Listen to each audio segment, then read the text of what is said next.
கர்த்தருடைய பரிசுத்த நாமத்துக்கு மகிமை உண்டாட்டும். நம்முடைய தியானத்துக்கு நேராக கடந்து போகும். மத்தேயு சுவிசேஷம் 4ஆம் அதிகாரம் 17வது வசனத்தை வாசித்து, மத்தேயு சுவிசேஷம் 4:17 வாசித்து ஒரு நல்ல பெரிய செய்தி சுருக்கமாக அவங்களோடு கூட பேசிட்டு போகிறோம். புரிகிறவங்க புரிந்து கொள்ளுங்க, ஏற்றுக்கொள்ளக்கூடிய மனது உள்ளவர்கள் அந்த வசனத்தை ஏற்றுக்கொள்ளுங்க.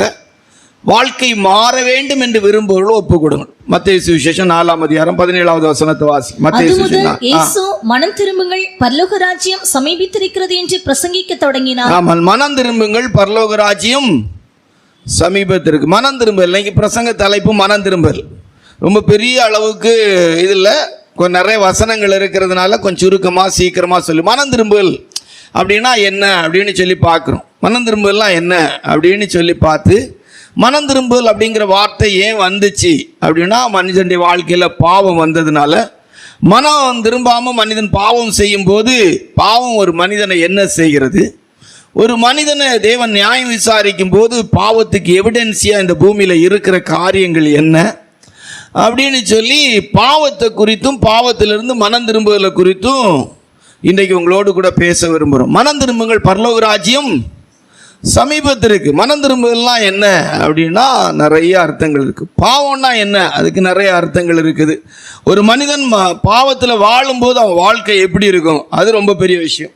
பாவத்துக்கு இருக்கிற சாட்சிகள் என்ன? இன்றைக்கெல்லாம் பாவம் செய்துட்டு மனிதன் தான் செய்த பாவத்துக்கு சாட்சிகள் இல்லைன்னு நினைக்கிறாங்க. அப்படிலாம் கிடையாது. எல்லாரும் செய்த பாவங்களுக்கும் சாட்சி என்ன செய்யுது இருக்குது. கர்த்தருடைய பரிசுத்த நாமத்துக்கு மகிமையுண்டாம். அதனால் இன்றைக்கு மனம் திரும்புதல் அப்படிங்கிற ஒரு தலைப்புக்கு கீழே பாவம், பாவத்தினுடைய வல்லமை, மனம் திரும்பலாம் என்ன, பாவம் செய்கிறவர்கள் என்ன சாட்சிகளெல்லாம் அவங்களுக்கு விரோதமாக வைத்திருக்கிறாங்க, தேவன் பாவத்தை மன்னிக்கும் போது என்ன செய்கிறார், மனம் திரும்புதலுக்கு நம்ம என்ன செய்யணும், மனம் திரும்பி பாவம் மன்னிக்கப்பட்டவர்கள் எப்படி இருப்பார்கள் அப்படின்னு ஒரு 7 குறிப்பாக அதை தியானிக்கும்.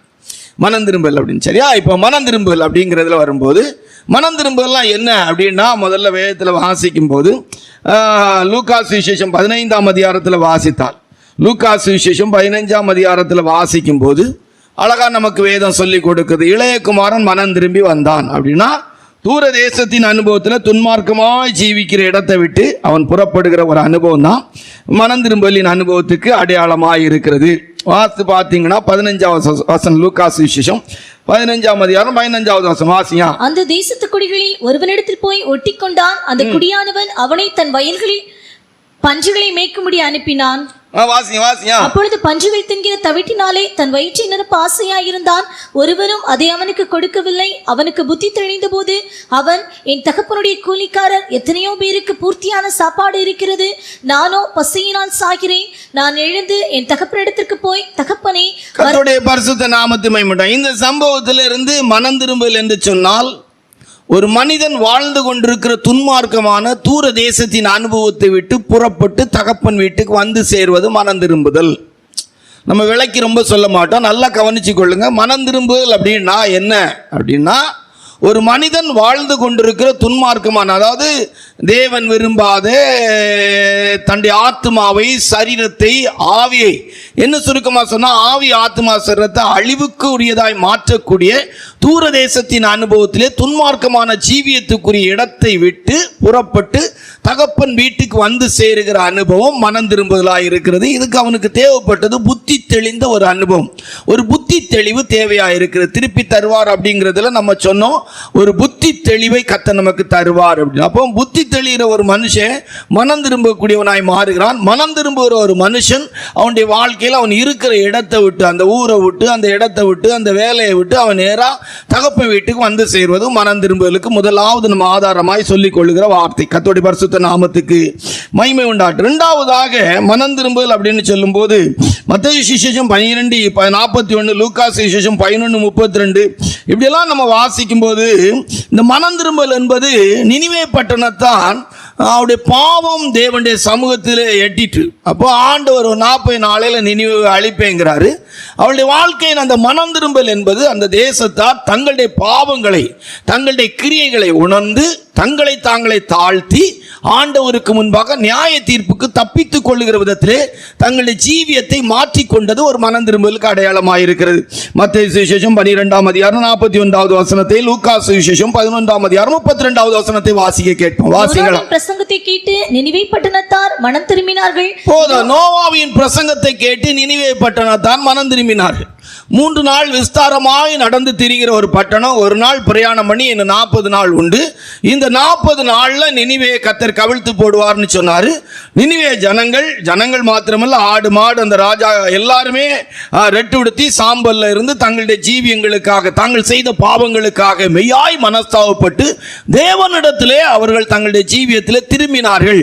தேவனுக்கு முன்பாக தங்கள் பாவத்தை அறிக்கையிட்டு சுத்திகரிக்கப்பட்டார்கள். அது அவளுடைய வாழ்க்கையில அழிவுக்கு அவளை தப்பினது.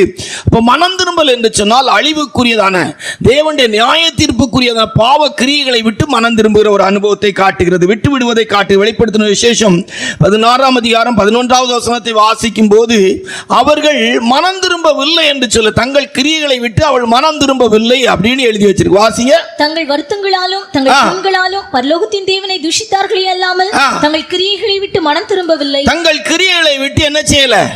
மனம் திரும்பல. ஆனால் நினிவே பட்டணத்தார் என்ன செய்தாங்க? அந்த நியாய தீர்ப்புக்குரிய வார்த்தையை கேட்ட போது மனம் திரும்பினாள். கர்த்தருடைய பரிசுத்த நாமத்து மகிமையுண்டாகட்டும். நம்ம இறங்கி ரொம்ப பெரிய விளக்கம் கொடுத்து பேசிட்டு போக மாட்டோம். உங்களுக்கு புரிகிற அளவுக்கு புரிஞ்சு கொள்ளுங்க. உண்மையிலே சொல்றேன், இந்த மார்க்கம் எல்லாருக்கும் உரியதானே எனக்கு தெரியாது. ஏன்னா இன்னைக்கு 450 கோடி ஜனங்களுக்கு மேல கிறிஸ்தவங்கிற பேர் கீழே இருக்கிறாங்க. அவங்க அவ்வளோ பேரும் கிறிஸ்தவங்களா எனக்கு தெரியாது. ஆலயத்துக்கு போறவங்க எல்லாம் கிறிஸ்தவங்களானா எனக்கு தெரியாது. ஊழியம் செய்யற எல்லாரும் கிறிஸ்தவருக்கு இயேசுப்பாவுக்குரிய ஊழியக்காரங்களா எனக்கு தெரியாது. அருமையானவர்களே, அதனால ஆண்டோடைய கிருபையினால உங்களுடைய வாழ்க்கையில் இந்த வசனத்தை கேட்கும் போது உங்களுக்குள்ளே ஒரு மாற்றம் உண்டாவதற்கு ஏற்ற விதத்தில் கர்த்தர் கிரியை செய்தால் இடம் கொடுங்க. அல்லது நீங்க மாறுவதற்கு உங்க வாழ்க்கையில் இடம் கொடுக்கக்கூடிய வாஞ்சை இருக்குமானால் இடம் கொடுங்க. உங்களை யாரையும் கட்டாயப்படுத்தி இந்த மார்க்கத்துக்குள்ள கொண்டு வர விரும்பல. கர்த்தருடைய பரிசுத்த நாமத்துக்கு மகிமை உண்டாகட்டும். நீங்க இப்போ கூட ஆண்டோடைய சமூகத்தில் பெரிய செல்போன் வச்சிருந்தா நல்ல முறைக்கு நீங்க என்ன செய்யலாம்? யூஸ் பண்ணலாம். உங்களுக்கு இருக்கிற சுதந்திரம் நீங்க யூஸ் பண்றதுனால இங்க யாரும் உங்களை தடுக்க போறதில்லை. உங்களை நல்ல சுதந்திரமான சூழ்நிலையில் நீங்கள் என்ன செய்யலாம்? தாராளமாக யூஸ் பண்ணி கொள்ளலாம். நான் எனக்கு தெரிஞ்ச விதத்தில் சொன்னால், நம்ம ஆராதனை நடத்தும் போது நல்ல நகையெல்லாம் கலத்தினவங்களே செல்ஃபோனில் கேம் ஆடி இருக்கிறத நான் கவனித்து பார்த்துருக்கிறேன். அதனால் நீங்கள் என்ன செய்யலாம்? தாராளமாக உபயோகப்படுத்தலாம். தேவனுடைய சமூகத்தில் அதுவும் நீங்கள் உபயோகப்படுத்தலாம். ஒரு ஸ்கூலில் கூட இப்போ பாடம் எடுக்கும்போது இந்த நாட்களில் பயன்படுத்துவதற்கு அனுமதி இருக்கான்னு தெரியல. ஆனால் தேவாலயத்தில் இன்றைக்கு அதை பயன்படுத்தக்கூடிய வாய்ப்புகள் உங்களுக்கு இருக்கு. ஏன்னா உரிமை உள்ள இடம். கர்த்தருடைய சமூகத்தில் தேவன் இந்த நாட்களிலே அதையெல்லாம் கண்டுக்காம இருக்கிறாங்க. அதனால நீங்க என்ன செய்யலாம்? பயன்படுத்திக்கலாம். அப்போ மனம் திரும்பல் என்று சொன்னால், இரண்டாவதாக நியாய தீர்ப்புக்குரிய பாவ கிரியைகளை விட்டு விடுவது. மூன்றாவதாக வேதத்தில் வாசிக்கும் போது மத்தேயு சுவிசேஷம் 18ஆம் அதிகாரம் 3வது வசனத்தின் அடிப்படையில் மனம் திரும்புதல் என்று சொன்னால் என்ன? கேட்கிறவங்க, விருப்பம் உள்ளவங்க வாஞ்சியோடு கேட்டு உங்களுடைய லைஃப்ல அந்த மனம் திரும்பல் அனுபவத்துக்கு ஏதுவாய் உங்களுடைய ஜீவியத்தை ஒப்பு கொடுங்க. அல்லேலூயா. ஆமா, இந்த நாட்களில் நம்முடைய பெந்தகோஸ்தே சபையினுடைய பிரசங்கத்தை விட வெளி சபைகளில் இருக்கிற பிரசங்கங்கள் எத்தனையோ பேருக்கு நன்றாக புரிகிறது, நன்றாக கேட்கிறார்கள், நல்ல மாற்றத்தை அடைகிறார்கள், நல்ல வாஞ்சை உடையவர்களாய் மாறுகிறார்கள். அந்த ஆலயங்களுக்கு போவதற்கு மிகவும் சீக்கிரமாய் போகிறார்கள். ஆராதனைகளை கலந்து. நம்முடைய ஆராதனைக்கு 10 மணி ஆராதனைக்கு இந்த நாட்களிலே 10:30 மணி, 10:45, 11 மணிக்கு வர்றதுக்கு வாஞ்சிக்கிறார்கள். ஆனால் ஆண்டோடைய கிருபையினால இந்த தெருவில் மேலேயும் கீழே இருக்கிறத அந்த ஆலயத்துக்கு ஜனங்கள் 8 மணி ஆராதனைக்கு 7:50க்கு 7:55க்குள்ள போய் இருக்கக்கூடிய அளவுக்கு இருக்கிறார்கள். போயிருந்து அங்குள்ள பணிவிடைகளை செய்வதும் அங்குள்ள காரியங்களை செய்வதும் அப்படிப்பட்ட விதத்திலே வாஞ்சை உடையவர்களாக இருக்கிறார்கள். ஆனால் நம்முடைய ஆராதனைகளை பொறுத்த வரைக்கும் 10 மணிக்கு ஆராதனை. ஆனால் 10 மணி ஆராதனைக்கு 10:30 மணிக்கு 11 மணிக்கு உங்களை யாரையும் குற்றப்படுத்த வேண்டும் என்பதற்கல்ல, உணர்வதற்கேற்ற விதத்தில் சொல்லிக் கொள்ளி வாசிங்கள். மத்தேயு சுவிசேஷம் 18ஆம் அதிகாரம் 3வது வசனத்தை வாசிங்க. நீங்கள் மனம் திரும்பி பிள்ளைகளை போல் ஆகாவிட்டால் பரலோக ராஜ்யத்தில் பிரவேசிக்க மாட்டீர்கள் என்று மெய்யாகவே. இங்கே மனம் திரும்பல் என்பது தங்களில் யார் பெரியவன் என்கிற ஒரு பெரிய பிரச்சனை இருக்கு. 1வது வசனத்தை வாசித்தா தங்களுடைய வாழ்க்கையில யார் பெரியவர்கள் அப்படிங்கிற ஒரு பெரிய போட்டி சீஷர்களுக்குள்ள காணப்படுது. வாசிங்க. அவ்வேளையிலே சீஷர்கள் இயேசுவினிடத்தில் வந்து பரலோக ராஜ்யத்தில் எவன் பெரியவனாய் இருப்பான் அப்படிங்கிறது. அப்ப மனம் திரும்பல் என்று சொல்லும் போது பெரியவன், அந்த நான் தான் பெரிய ஆள் அப்படியெல்லாம் நினைக்கக்கூடிய அனுபவத்தை விட்டு தாழ்மைக்கு ஏதுவாக ஜீவியத்தை மாற்றிக்கொள்வது. நான் தான் பெரிய ஆளு, நான் தான் சீனியர், இதெல்லாம் இந்த மார்க்கத்துக்குள்ள இருக்கும். ஆனால் அவன் மனம் திரும்பல. ஒரு மனம் திரும்பின ஒரு மனுஷன், நான் ஒரு பெரிய சீனியர், 40 வருஷம் ஊழியக்காரன், 30 வருஷம் விசுவாசி, எனக்கு அது தெரியும், இந்த பேச்செல்லாம் இருக்காது. மனம் திரும்பின மனுஷனுடைய வாழ்க்கையில பெரியவன் அப்படிங்கிற ஒரு எண்ணம் என்ன செய்யாது, இருக்காது. அவங்க வாழ்க்கையில தாழ்மை இருக்கும். அல்லது தாழ்மைக்கு எதுவாய் தங்களுடைய ஜீவியத்தை மாற்றிக்கொள்வது மனம் திரும்புதல். மனம் திரும்புகிற ஒரு மனிதன் பிள்ளையை போல மாறுகிறான், தாழ்மைக்குரியவனாய் மாற்றப்படுகிறான். நான் பெரிய ஆளு அப்படின்னு சொல்லக்கூடிய இடம் அவங்களுக்கு இருக்காது. பெரிய ஆள் ஆகணுங்கிற வாஞ்சைக்குரிய இடத்துல அவன் வாழ விருப்பம் பட மாட்டான்.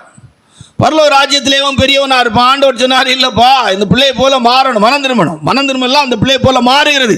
இப்போ மூன்றாவது மனம் திரும்பல் என்று சொல்லும்போது, தங்களை பெரியவர்களாக, சீனியர்களாக, தங்களை ரொம்ப தெரிஞ்சவங்களை போல, தங்களை பெரிய மகிமையான ஒரு ஆட்களை போல காட்டிக்கொள்ள விரும்ப மாட்டார்கள். சரியா? அப்போ மூன்றாவது மனம் திரும்பல் என்று சொல்லும்போது ஒரு தாழ்மையான அனுபவத்துக்குள்ளே வந்து சேருகிற ஜீவியத்தை காட்டுகிறது. ரைட்டா?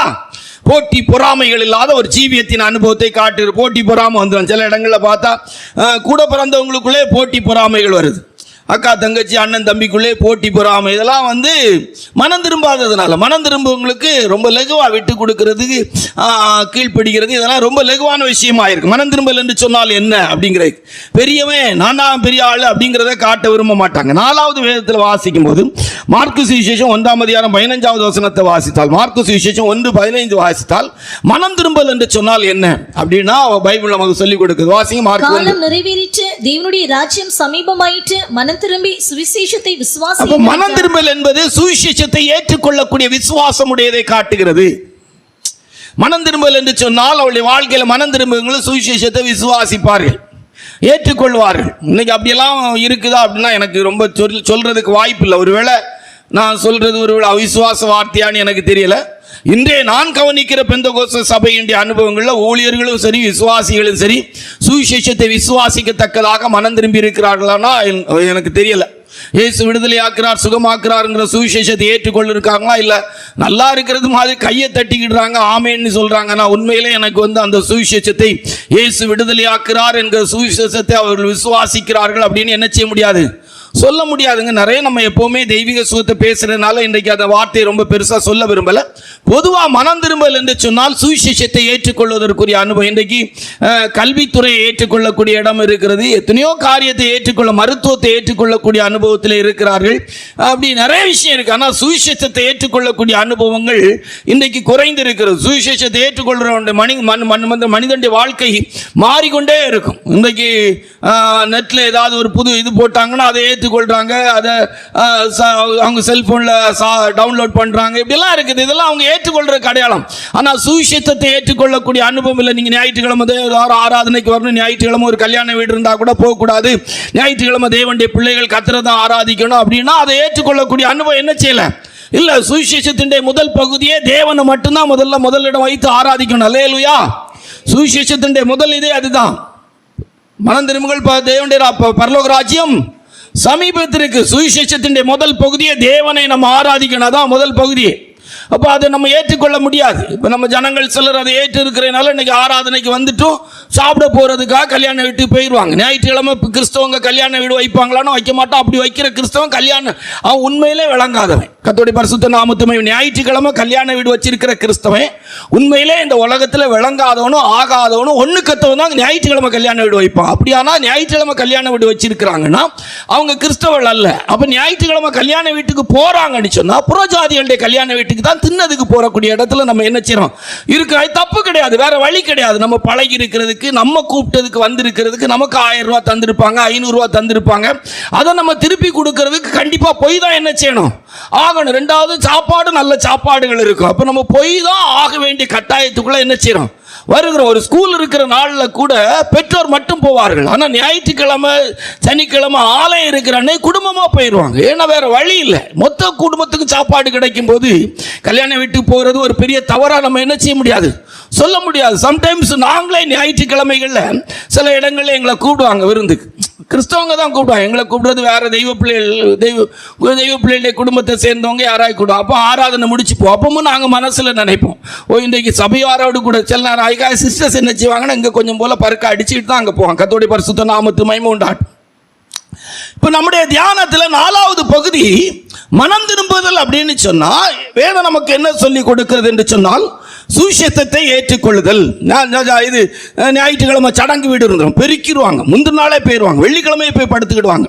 சோறு கிடைக்கிற சோறு கண்ட இடம் சொர்க்கங்கிறது வந்து உலகத்தானுக்கு இல்லை, பெந்தகோஸ்துக்காரங்களுக்கு தான்.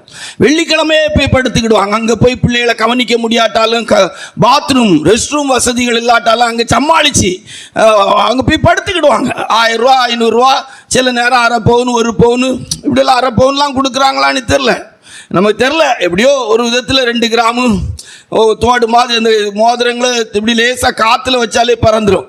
கொண்டு போயிட்டு அங்கே 2-3 நாளாக படுத்து சோத்தை தின்னுக்கிட்டு ஒரே தான் கொடுத்த மோதிரத்துக்கும் கொடுத்த பொருளுக்கும். இன்னும் நம்ம ஆட்கள் சில நேரம் போடுற டிஸ்கோலாம் அப்பா மனுஷங்களால் தாங்க முடியும். ஆனால் ஆண்டவர் அதுக்கு தக்க சில நேரம் இருக்கிடுவார், நல்லா கொடுப்பார். ஆண்டவர் சும்மா நம்ம தேவன் சும்மா நீதி உள்ள தேவன்ல, அல்லேலூயா. அவர் சும்மா சாதாரணப்பட்டவர், அல்லேலூயா. கர்த்தருடைய பரிசுத்த நாமத்துக்கு மகிமை. அப்ப 4வது மனம் திரும்பல் என்பது சுவிசேஷத்தை ஏற்றுக்கொள்ளுகிற மனப்பக்குவம் உடையவளாய் மாற்றப்படுகிறோம். சுவிசேஷத்தை ஏற்றுக்கொள்ளக்கூடிய மனப்பக்குவம் இருக்கும். சிலருக்கு பார்த்தீங்கன்னா சுவிசேஷத்தை ஏற்றுக்க மாட்டாங்க, அதுக்கு கீழ்ப்படிய மாட்டாங்க. ஞாயிற்றுக்கிழமை வேலை இருந்தால் கூட போயிடுவாங்க. அதுக்கு நம்ம ஆட்களில் நிறைய பேர் இருக்கிறாங்க, அவங்க போயிடுவாங்க. ஞாயிற்றுக்கிழமை போயிடுவாங்க, சனிக்கிழமை போயிடுவாங்க, வேலை இருக்குன்னா போயிடுவாங்க. திருப்பி நடக்கவும் முடியாது, ஓடவும் முடியாது, பிறக்கவும் முடியாது, படுக்கவும் முடியாது, எந்திக்கவும் முடியாது, மூச்சு விடவும் முடியாது. அங்கெல்லாம் பெரிய அளவுக்கெல்லாம் இருக்காது. எப்போ நீ தீர்மானம் பண்ணுறிய, எப்போ நீ மாறுறிய, அப்போ தான் ஆண்டோடைய உதவி வரும். மற்றபடியெல்லாம் ஒன்றும் நடக்காது. நம்ம குலுக்க உருட்டுறதெல்லாம் அங்கே ஒன்றும் ஓடாது. நம்ம சக்கரம் அங்கே 1 பவுனுக்கு சக்கரத்தை சேர்த்து ஒரு பிரைஸ்லெட்டை வாங்கின உடனே அங்கே காலு. சுவிசேஷத்துக்கு ஏற்ற விதத்திலே நம்முடைய மனம் மாறுகிறது, மனம் திரும்புதல், அல்லேலூயா. கேட்கிற வசனத்துக்கு ஏற்றபடி நம்முடைய வாழ்க்கைக்கு நாம் இடம் கொடுக்கக்கூடிய அளவுக்கு நாம் விசுவாசத்துக்குரியவளாய் மாறுவதற்கு பேர் என்னது? மனம் திரும்பல். 5வது மனம் திரும்பல் என்று சொன்னால் வேதம் நமக்கு சொல்லிக் கொடுக்கிற வெளிப்படுத்தின விசேஷம் 2ஆம் அதிகாரம் 5வது வசனத்தை வாசித்தான். நம்ம வெளிப்படுத்தின விசேஷம் 2ஆம் அதிகாரம் 5வது வசனத்தை வாசித்த வாசிங்க. வெளிப்படுத்தல் 2:5 வாசிங்க. நீ இன்ன நிலைமையிலிருந்து விழுந்தாய் என்பதை நினைத்து மனம் திரும்பி ஆதியில் செய்த கிரியைகளை செய்வாயாக. அப்போ மனம் திரும்பல் என்று சொல்லும் போது ஒரு காலத்துல நல்ல இந்த எபேசு சபையார் ஆண்டவரை நேசிச்சாங்க. நிறைய விஷயத்துல அவங்க பெரிய இருந்தாங்க.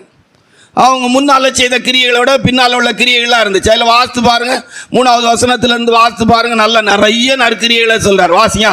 நீ சகித்துக் கொண்டிருக்கிறதையும் 2வது வசனத்திலிருந்தே வாசியா. உன் கிரியைகளையும் உன் பிரயாசத்தையும் உன் பொறுமையையும் நீ பொல்லாதவர்களை சகிக்க கூடாமல் இருக்கிறதையும் அப்போஸ்தலர் அல்லாதவர்கள் தங்களை அப்போஸ்தலர் என்று சொல்லுகிறதை நீ சோதித்து அவர்களை பொய்யர் என்று கண்டறிந்ததையும் நீ சகித்துக் கொண்டிருக்கிறதையும் பொறுமையா இருக்கிறதையும் என் நாமத்து நிமித்தம் இழைப்படையாமல் பிரயாசப்பட்டதையும். ஆமா, இழைப்படையாமல் பிரயாசப்படுவதை அறிந்திருக்கிறான். ஆதியில கொண்டிருந்த அன்பை விட்டாய். தேவன் எதிர்பார்க்கிற அந்த அன்பு இல்லை. இப்போ கிரியை இருக்குது.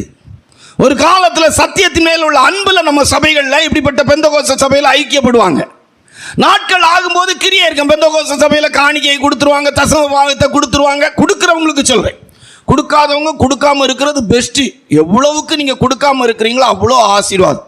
உண்மையிலே சொல்றேன், நீங்க கொடுக்காம இருக்கிறது உங்களுக்கு ரொம்ப ஆசீர்வாதம். ஏன் அப்படின்னா சில நேரங்களில் அந்த பணம் உங்களுக்கு வேற ஏதாவது ஒரு உபயோகத்துக்கு உபயோகப்படும். அதனால கொடுக்காம இருக்கிறவங்க கொடுக்க வாஞ்சிக்க வச்சேன். கொடுக்கிற ஜனங்களுக்காக பேசுறேன், அல்லேலூயா. கொடுக்கிற ஜனங்கள் பொறுத்த வரைக்கும் பிரயாசங்கள் கூடிக்கிட்டே இருக்கும். 1000 ரூபா கொடுத்தவங்க 2000 ரூபாய் கொடுத்துருவாங்க, 2000 ரூபா கொடுத்தா 3000 அப்படியே கொடுத்து பிரயாசம் இருக்கும். ஆனால் ஆதியில கொண்டிருந்த அன்பு இருக்காது. சத்தியத்தின் மேல் இருக்கிற அன்பை நீ விட்டாய் அப்படின்னு பைபிள் ஒரு வசனம். நீ ஆதியில கொண்டிருந்த அன்பை விட்டாய், ஆதியில கொண்டிருந்த அன்பை விட்டாய் என்று உன் பேர்ல எனக்கு என்ன இருக்கு? குறைவு இருக்குது. ரொம்ப கவனமா இருக்கணும். அன்பு தான் ரொம்ப முக்கியம்.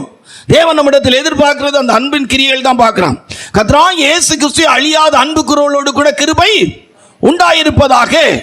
கர்த்தராகிய இயேசு கிறிஸ்து அன்பு கூறாதவன் சபிக்கப்பட்டவனாக இருக்க கடவுள். அப்போ இந்த மார்க்கம் நமக்கு ஒரு அன்பின் மார்க்கம். தேவனை நேசித்து சத்தியத்தை நேசித்து ஓடுற மார்க்கம். இதுல இருந்து விழுந்துட்டு சபையில இருப்பாங்க, விசுவாசியா இருப்பாங்க, ஊழியக்காரங்களா இருப்பாங்க. அதுல பிரயோஜனம் இல்லை. அப்போ மனம் திரும்பல் என்று சொல்லும் போது நாம் எந்த இடத்துல இருந்து விழுந்தோம் என்பதை அறிந்து அந்த இடத்துக்கு வந்து சேருவது மனம் திரும்பல். அதனால தான் சொல்லியிருக்கு, நீதிமான் 7 தரம் விழுந்தாலும் திரும்ப என்ன செய்வான்? எழுந்திருப்பான். ஒரு காலத்துல சிஎஸ்ஏ மார்க்கம் பிடிக்காதவர்களுக்கு இந்த காலம் பிடிக்கக்கூடிய இடத்துக்கு வந்திருக்கு. ஆர்வமுடையவளாய் மாற்றப்பட்டிருக்கிறார்கள். இந்த நாட்கள் எடுத்து பார்த்தீங்கன்னா பெந்தகோஸ்து மார்க்கத்தில் இருக்கிறவர்கள் காரம் சிஎஸ்ஏ ஆர்சி பிடிக்காதவர்களாக இருந்தவர்களுக்கு இந்த காலம் பிடிக்கிற இடத்துக்கு வந்திருக்கிறார்கள். ஆர்வமுடையவளாய் மாற்றப்பட்டிருக்கிறார்கள். அது காரணம் என்னன்னா வேற எதுவுமே கிடையாது. ஆதியில இருந்த அன்பை என்ன செய்தாய்? விட்டாய். ஒரு காலம் அது வெறுத்துச்சு, இவங்க வெறுத்தார்கள். இந்த காலம் அதுவும் நேசிக்குது, இதுவும் இவர்களும் நேசிக்கிறார்கள். ரொம்ப பிணைப்பு உண்டாகிறது. அந்த பிணைப்பு இணைப்புன்னு சொல்லுவாங்களே பைபிள்ல, இணைக்கப்படுகிறோம் பிணைக்கப்படுகிறோம், அது மாதிரிப்பட்ட நிலவரம் வந்துட்டு. காரணம் என்ன? சத்தியத்தின் மேல உள்ள அன்பு என்ன செய்துட்டு போயிட்டு சக்கரை வந்துட்டு, மற்ற பணம் வந்துட்டு நீங்களா ஏறிடும், கிரியை இருக்கும். பெந்தகோஸ்தே ஜனத்தின் மத்தியில கிரியை இருக்கும், மனம் திரும்பல் இருக்காது. கர்த்தர் எபேசு சபையிட்ட சொன்னது அது அல்ல. உன் கிரியையெல்லாம் ஓகே தான், உனக்கு தெரியும், உனக்கிட்ட இருக்கு நிறைய விஷயம் இருக்கு, அது எனக்கு தேவையில்லை. ஆதியில கொண்டிருந்த அன்பை விட்டாய், என்ன நிலைமையில இருந்து விழுந்தாய் என்பதை அறிந்து மனம் திரும்பு. என்ன நிலைமையில இருந்து விழுந்தாய் என்பதை அறிந்து மனம் திரும்பு அப்படின்றார். அப்போ அன்பு எந்த இடத்துல நம்ம தேவனை நேசிக்கிற இடம், சத்தியத்தை நேசிக்கிற இடம் விட்டா நீ நினைச்சு மனஸ்தாபமே இல்லை. சிலருக்கு மனம் திரும்பலுக்குள்ள உணர்வே இல்லை, அப்படிப்பட்ட எண்ணமே இல்லை, அப்படிப்பட்ட அறிக்கையே இல்லை. எனக்கு தெரியல அப்படி எப்படி ஆதியில கொண்டிருந்த அன்பை விட்டாய். அப்போ ஐந்தாவது, ஒரு தேவனுடைய பிள்ளைடைய வாழ்க்கையில மனம் திரும்புதல் அப்படின்னா எது அப்படின்னா, எந்த இடத்துல இருந்து விழுந்தா என்பதை அறிந்து அந்த இடத்துக்கு மறுபடி வந்து சேருவது மனம் திரும்புதல். 6, வேதத்தின்படி வாசிக்கும் போது வேதம் நமக்கு சொல்லிக் கொடு. வெளிப்படுத்தல் 3:3 வாசித்தான். வெளிப்படுத்தல் 3:3 வாசித்தான். ஆகையால் நீ கேட்டு பெற்றுக்கொண்ட வகையை நினைவு கூர்ந்து அதை கை கொண்டு மனம் திரும்பு. நீ விழித்திராவிட்டால் திருடனை போல் உன்மேல் வருவேன். ஆமா, இங்க மனம் திரும்பல் என்பது 2வது வசனத்துல வாசித்து பார்த்தீங்கன்னா, நீ உயிருள்ளவன் என்று பெயர் பெற்று செத்து இருக்கா. மாயமாலமான ஜீவியம். வெளியே பார்த்தா பக்கா பெந்தகோஸ்தேக்காரன், பக்கா ஊழியக்காரன். ஜீவியத்துக்குள்ள தேவன் பார்த்தா செத்த அனுபவம். சுபாவத்துல வளர்ச்சி இல்ல, சுபாவத்துல கோபம், எரிச்சல், ஆத்மாவுல செத்து போயிருக்காயா. இன்னைக்கு இருக்கிற பெந்தகோஸ்தே மார்க்கம் அப்படித்தானே இருக்குது. இப்போ பிரசங்கிக்கிறனா என்கிட்ட தாழ்மை இருக்கானா இருக்காது, அன்பு இருக்கானா இருக்காது, பொறுமை இருக்கானா இருக்காது, சகிப்புத்தன்மை இருக்கானா இருக்காது. அதுக்காக சத்தியத்தை பேசும்போது, அருமையானவர்களே, நாம் எல்லாரும் மனம் திரும்ப வேண்டும், நாம் எல்லாரும் ஆண்டவரை நேசிக்க வேண்டும், இப்படியெல்லாம் பேசணும் பைபிள் சொல்ல. கடிந்து கண்டனம் பண்ணி பிரசங்கம் பண்ணணும். அல்லேலூயா. தீமோத்தேயுடைய புஸ்தகத்தில் வாசிக்கும் போது, சமயம் வாய்த்தாலும் வாய்க்காவிட்டாலும் கடிந்து கண்டனம் பண்ணி நீ பிரசங்கம் பண்ணு அப்படின்னு சொல்லி ஒரு அருமையான வசனம் இருக்கும். நீங்க வாசித்திருப்பீங்கன்னு நினைக்கிறேன். வாசிங்க. 2 தீமோத்தேயு 4ஆம் அதிகாரத்துல 2வது வசனம் வாசிங்க. 2 தீமோத்தேயு. சமயம் வாய்த்தாலும் வாய்க்காவிட்டாலும், சமயம் வாய்த்தாலும் வாய்க்காவிட்டாலும் ஜாக்கிரதையாய் திருவசனத்தை பிரசங்கம் பண்ணு. ஜாக்கிரதையாய் திருவசனத்தை பிரசங்கம் பண்ணு. எல்லா நீடிய சாந்தத்தோடும், ஆமா, எல்லா நீடிய சாந்தத்தோடும் உபதேசத்தோடும் கண்டனம் பண்ணி. எப்படி பண்ணியா? கண்டனம் பண்ணி கடிந்து கொண்டு ஆத்மாவில் அவன் சாந்தமான ஆத்மாவா இருக்கணும். நான் பிரசங்கம் எப்படி இருக்கணும்னா, கண்டனம் பண்ணி கடிந்து கொண்டு புத்தி சொல்லு. சமயம் வாய்த்தாலும் வாய்க்காட்டாலும் அப்படி வருமா, ஆதி உறங்குறதுக்கு மாதிரி ஒரு பிரயோஜனம் இல்லாம, சும்மா இந்த கம்பு இருக்குது, இங்கே யார் அக்கிரமம் செய்தாலும் இது பிரயோஜனம் இல்லைன்னா அதை தூக்கி உடச்சி போட வேண்டியதானே. பம்மாத்துக்கு எதுக்கு வச்சிருக்கணும்? அல்லேலூயா.